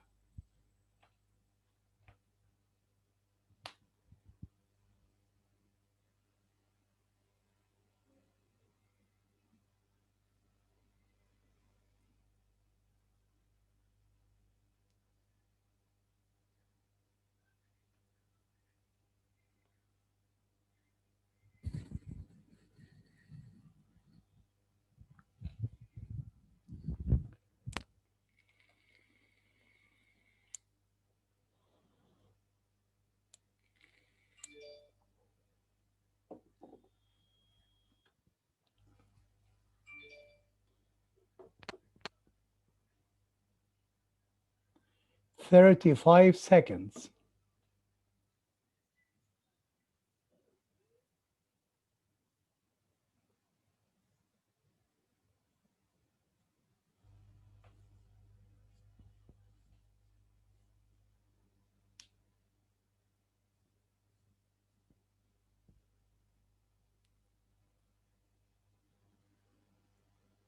Myrna, are you there يا Myrna? Myrna, are you awake? يا Myrna. Time is over. Time is over. عبد الرحمن أشرف keep going. عندك 3 دقايق يا عبد الرحمن. هديك 3 دقايق. طيب, did anybody miss other than عبد الرحمن أشرف? Did anybody miss? يوسف وائل، روجان، روان، أمينة، ميرنا، ملك. Did anybody miss؟ ردوا عليا يا شباب. عبد الرحمن ثروت، عبد الرحمن ثروت you missed one. It's a lot يا عبد الرحمن. وأمنية أو أمينة missed two. طيب أمينة المرة الجاية تعملي يبقى to miss none or one at most يا أمينة. تمام؟ نتعود نحل بسرعة. زميلك خلص ب4 دقايق قبليها. إن شاء الله في خلال ال2 سيشن هتوصلي إنك ما تعمليش أي ميسنج بإذن الله. طيب ميرنا are you there؟ ميرنا أوكي. ميرنا didn't miss. طب فين ملك؟ ملك I didn't hear from you. طيب keep going يا عبد الرحمن يا أشرف. once you're done let me know. قدامك 3 دقايق يا عبد الرحمن، قدامك دقيقتين كده.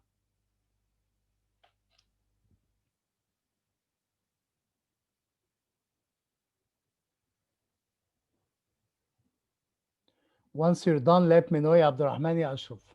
قدامك دقيقة واحدة.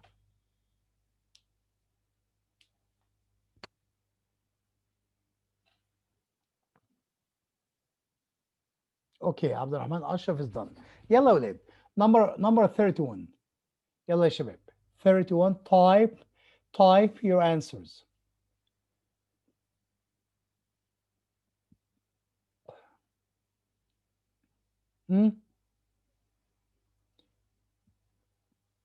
مش محتاجة حاجة، مش محتاجة أي حاجة. 31 أنت عندك number هنا، ما ينفعش أقول they are some 45,000. ينفع أقول there is أو there are. there is أو there are.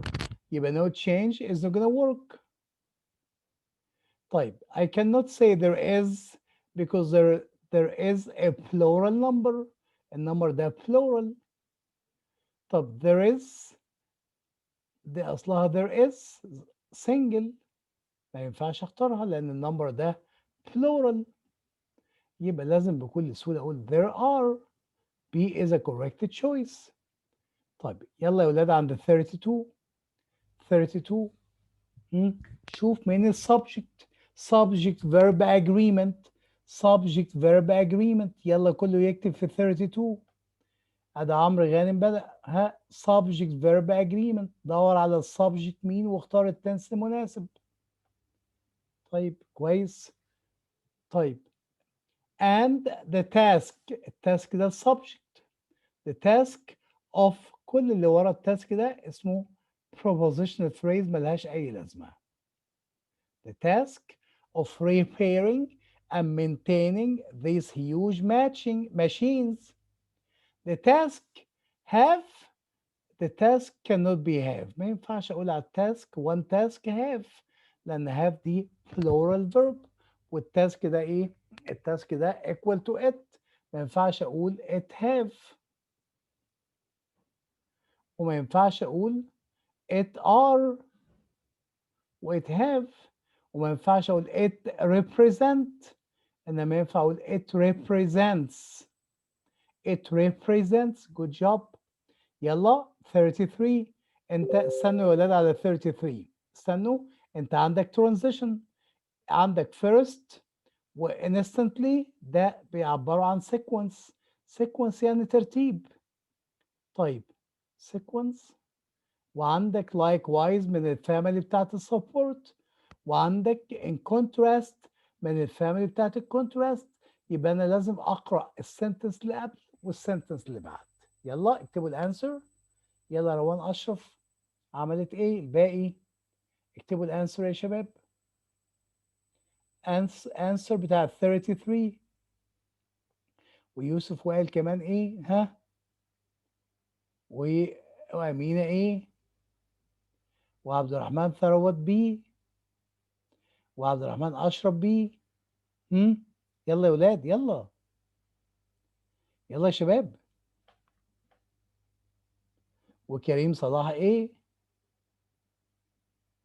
بقية البنات فين؟ فين ملك؟ فين روجان؟ يلا يا ولاد.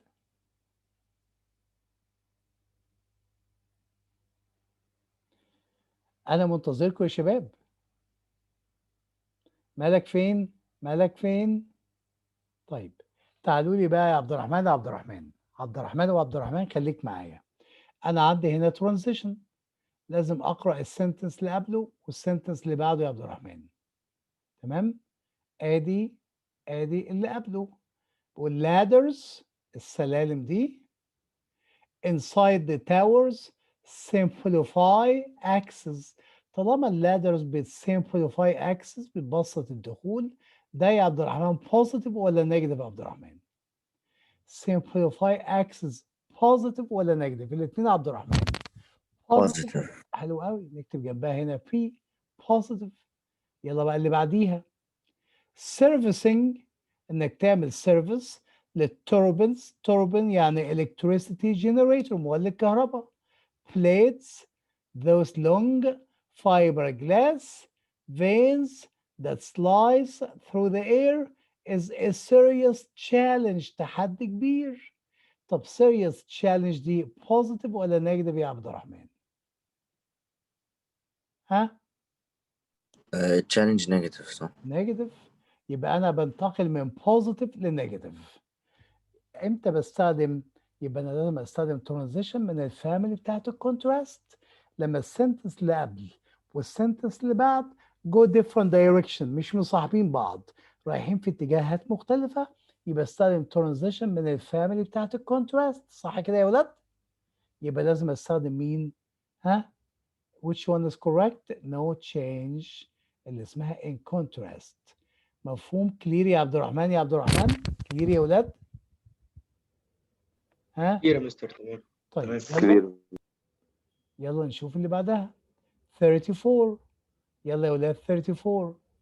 خلي بالك هنا عندك non essential لازم تفهمه صح. 34.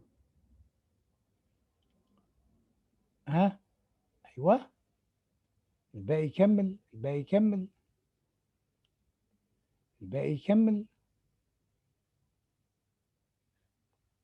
ها؟ الباقي فين؟ طيب يلا نحل 34. servicing the turbines ده subject. دور على parts of speech. servicing the turbine blades ده subject. تمام؟ فين الفيرب؟ الفيرب ايه؟ is، وده الفيرب is. حلو قوي. يبقى اللي بين السبجكت والفيرب ده non essential. انا محتاج تشويس يديني هنا في كاما وهنا مفيش حاجه. محتاج تشويس يديني 2 كاما او 2 داش، واحده قبل those واحده قبل is. 2 كاما او 2 داش قبل those وبعد air. 2 كاما و2 داش قبل those وقبل air. ادي قبل those في داش وبعد air في داش، يبقى فعلا جي 2 داش او 2 كاما، يبقى ده non essential. اقرا بدونه. يلا servicing the turbine blades is a serious challenge. يبقى اللي في النص ده non essential. طيب يلا نروح عند 35.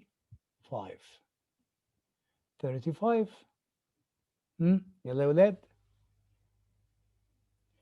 35.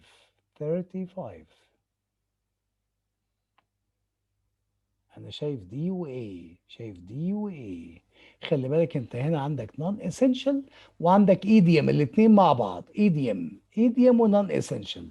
بص يا ولاد على 35 عندك هنا capable بتاخد ايه؟ capable لازم تاخد اوف. capable of حط كاما بعد capable، يبقى انا محتاج كاما بقى قبل اوف اهي موجوده. محتاج كاما قبل اوف، حط كاما قبل بعد capable، يبقى انا محتاج كاما قبل اوف. ده موجودة برضو. طب تعال نقرأ بدون النون essential. Rock climbers are comfortable in high places and capable of scaling almost everything. يعني حط ما بين capable والoff بتاعتها non essential. non essential باتنين كوما، ادي كوما بعد كده بعد capable، وادي كوما قبل ايه؟ قبل off. يبقى ازاي تبقى دي يا ولاد؟ ازاي تبقى دي يا عبد الرحمن؟ تبقى دي ازاي يا عبد الرحمن؟ using rope to climb almost anything, scaling almost anything. طب equipped with rope، طب ما قالها قبل كده equipped with rope يعني using rope. ده على فكرة دي فيها redundant، دي redundant. أنا محتاج أختار مين؟ محتاج أختار B، محتاج أختار A. no change، no change capable of. النون essential معمول صح، وcapable بتاخد off. تمام يا عبد الرحمن؟ تمام يا مستر. طيب يلا يا ولاد عند 36. 36 يا شباب.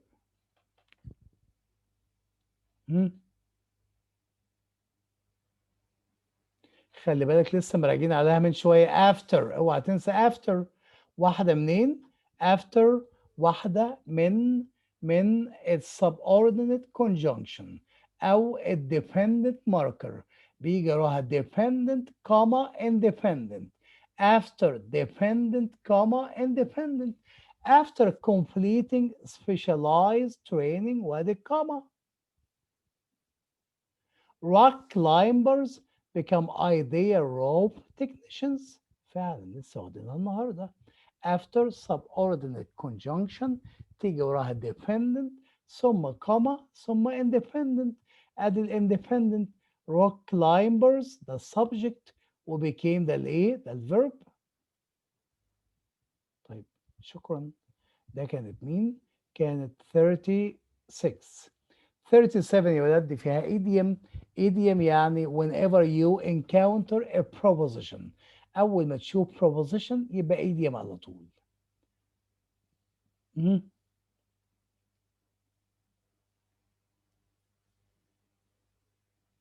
بقية البنات فين يا ولاد؟ يلا يلا يلا يا ولاد، الباقي فين؟ الباقي فين يا ولاد؟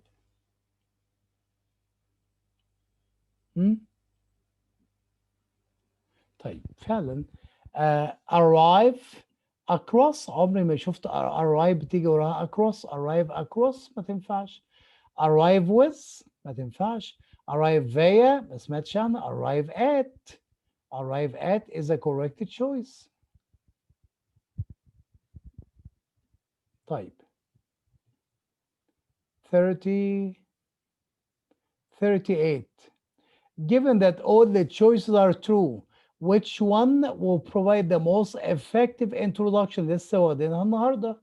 انت بتعمل introduce، يبقى اقرا واحده او اتنين sentence بعد الاندرلاين. اقرا الجزء ده بعد الاندرلاين هتعرف الكوريكت تشويس فين. يلا يا شباب. انا شايف الولاد بتعمل. ايوه يا عمرو، جود جوب يا عمرو. يلا يا ولاد نكمل. يلا يا ولاد نكمل. يلا يا بنات، يلا يا شباب. يعني ملك ويوسف وعمرو. طب الباقي فين؟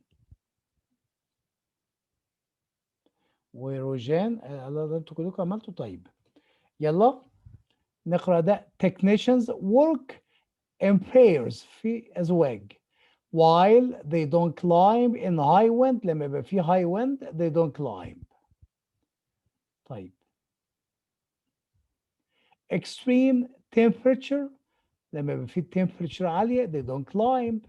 or precipitation أو ترسيب they don't climb.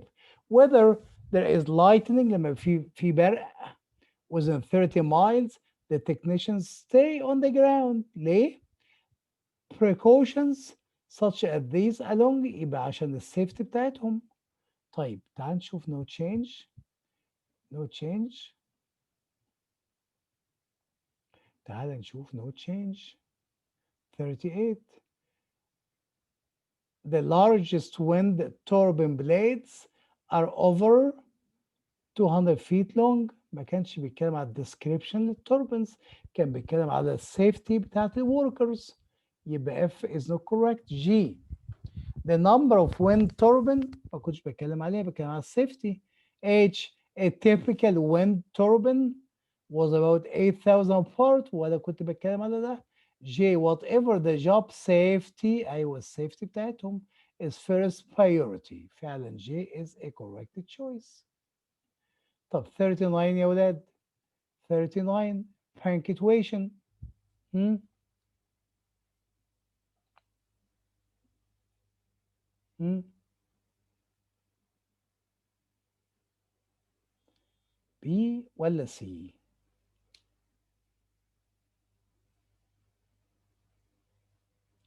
B ولا C؟ كملوا كتابة يا شباب، كملوا كتابة. أنا شايف B و C، شايف B و C. اللي ما كتبش الأنسر يكتبها عشان نتعلم. طيب تعالوا. technician دور على parts of speech، دور على subject والverb. add technician ده subject. work وادي الverb in pairs. طب while دي لما مش while دي واحدة من subordinate conjunction، واحدة while دي while واحدة من subordinate conjunction. لما تيجي في النص فاكرين لما كنت بقول ايه؟ because I was sick comma I stayed home.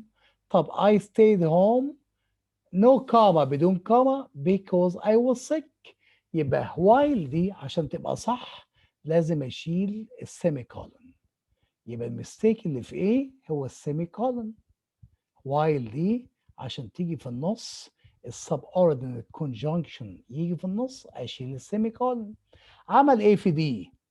في دي شال while وما حطش حاجه. طب تيجي نجرب دي، تعال نجرب دي يا ولاد. technicians work in pairs they don't climb. ده انت عملت run on، ما حطيتش اي punctuation بين اتنين close. لما شلت while بقت اتنين close، انت كده ما حطيتش بينهم اي punctuation، يبقى دي تخرج. زيها زي ايه؟ طب ما تيجي نشوف سي. سي شال while وحط كوما بعد pairs. ده انت كده عملت كوما سبلايس صح. subject وverb comma subject وverb. technicians work in pairs comma they don't climb. ده انت عملت comma splice، عملت جناية. comma splice ما بين subject وverb وsubject وverb، ما تنفعش سي.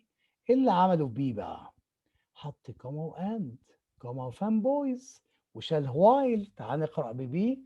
technicians work in pairs comma and they don't climb. ايوه فعلا comma and.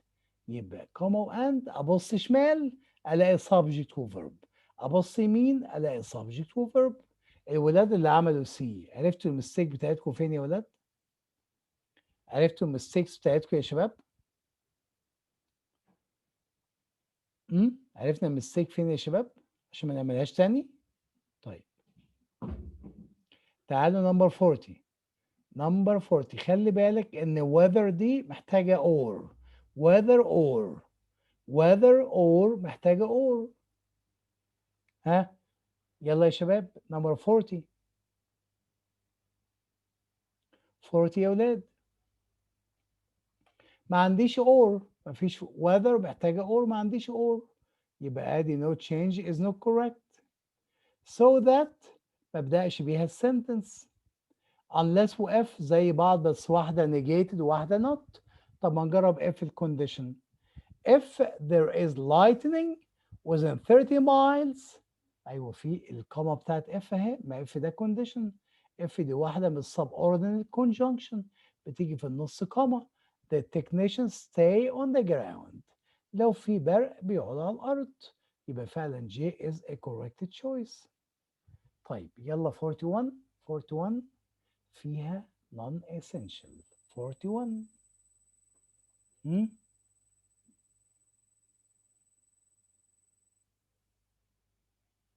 41. يلا يا ولاد، عاملها ايه يا عمرو؟ سي precautions such as these هشيل كل اللي في النص تبقى precautions make. ايه ها؟ هشيل اللي هو الاسينشال اللي في النص تبقى precautions أيوة. make. ايوه precautions ده subject، كل ده subject بتاعها make. فعلا. يبقى انت حليت لي وراها كمان، وادي الفيرب وادي الفيرب، يبقى اللي في النص ده هيبقى نون اسينشال. النون اسينشال ده انا عايز 2 داش او 2 كاما. عندي من ناحيه هنا داش ومن ناحيه كاما. انا عايز التشويس يبقى نو تشينجز نو كوركت. عايز التشويس يديني الكاما اللي قبل ميك دي مش اندرلاين يعني كوركت. عايز التشويس يشيل الداش اللي قبل along ويحط لي مكانها كاما، يعني يديني كاما بعد these. عايز التشويس يديني كاما بعد these. مفيش غير مين؟ غير سي. صح يا شباب؟ طيب ما احنا لسه فيها البريكوشنز دي. make ولا makes ولا is making؟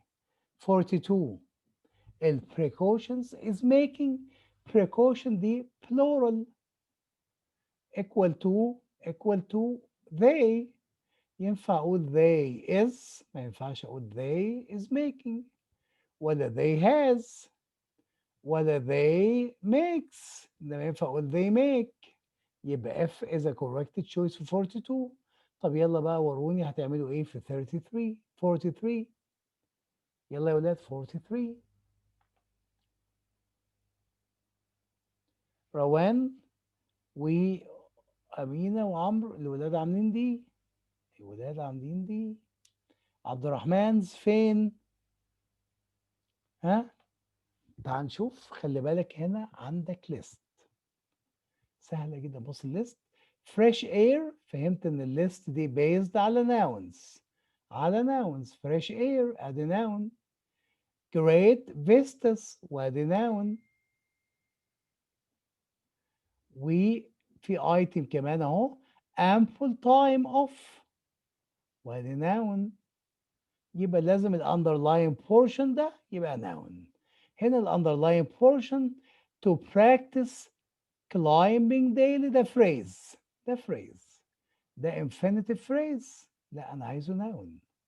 انا عايز التشويس يخلي to practice climbing daily بدل ما يبقى phrase يبقى noun. هنا close في B close، لا ما ينفعش. وهنا في C close depending clause اللي هيخليه noun هو مين؟ هو دي. plenty of climbing practice. طيب فعلا دي 44. The writer wants to end the sentence by emphasizing يأكد that rock climbers الناس دي in particular may find being a rope technician an appealing occupation. يعني ايه occupation؟ يعني job. الجوب بتاعهم job attractive جذاب. انهي تشويس يا ولاد؟ انهي تشويس هيقول لي ان their job is attractive جذاب؟ الباقي فين؟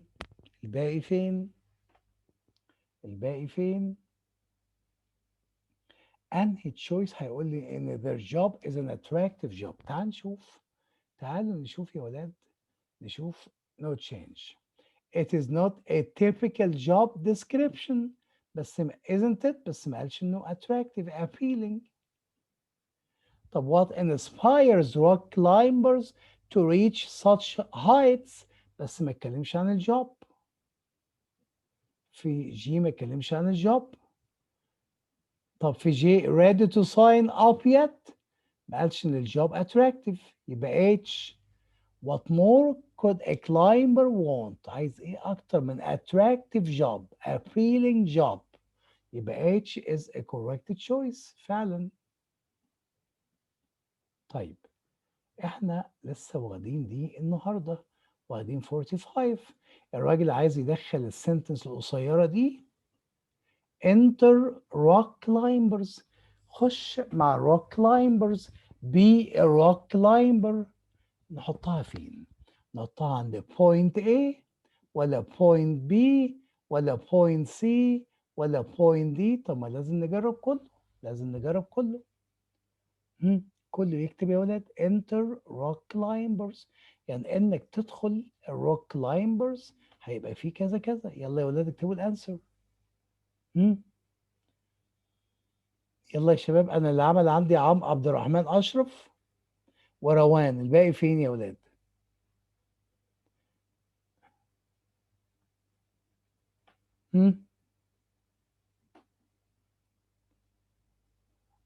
طيب ها، مين تاني؟ مين تاني؟ مين تاني؟ طيب تعال نجربها في كل مكان. نجربها عند دي enter a rock climber، نجربها عند دي. فين دي؟ هنا. تعال نحطها هنا. For many rock climbers, being a rope technician is a dream job. Enter a rock climber, fresh air, great vistas to practice climbing daily. ممكن تنفع في دي، ممكن. It can be. ممكن تنفع هنا. طب تعال نجربها في سي.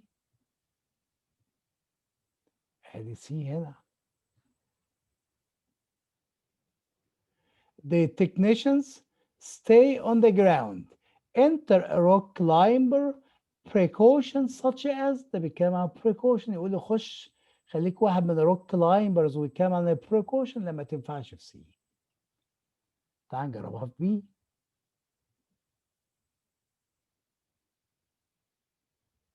تعالوا نجربها في بي. هنا في بي هنقول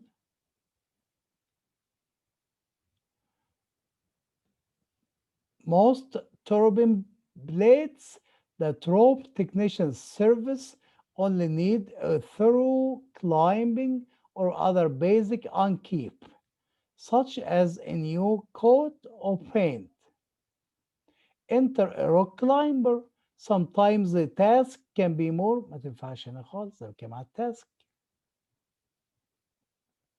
تعال نجربها في ايه؟ فين ايه هنا. في ايه؟ Enter a rock climber. Rock climbers are comfortable. هنا تمشي. Enter a rock climber عشان rock climbers are comfortable in high places and capable of scaling blah blah blah. فعلا ده ايه؟ مكانها هنا صح.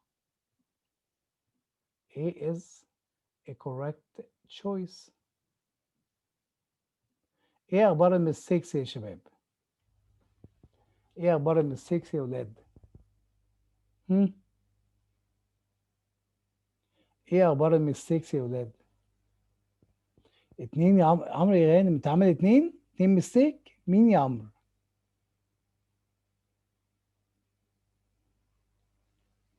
اتنين مستيك يا عمرو. افتح المايك يا عمرو. ايوه مين اللي انت عاملهم مستيك؟ وكريم، مين اللي انت عاملهم مستيك؟ كام وكام؟ استنى اشوف. نمبر 35. 35 ده بتاعت النون اسينشال يا راجل. ها و 33. و33 يا راجل، ده ترانزيشن يا عمرو، اللي قبلها نيجاتيف 33 غلط برضه. كريم، ده كريم اللي بيتكلم.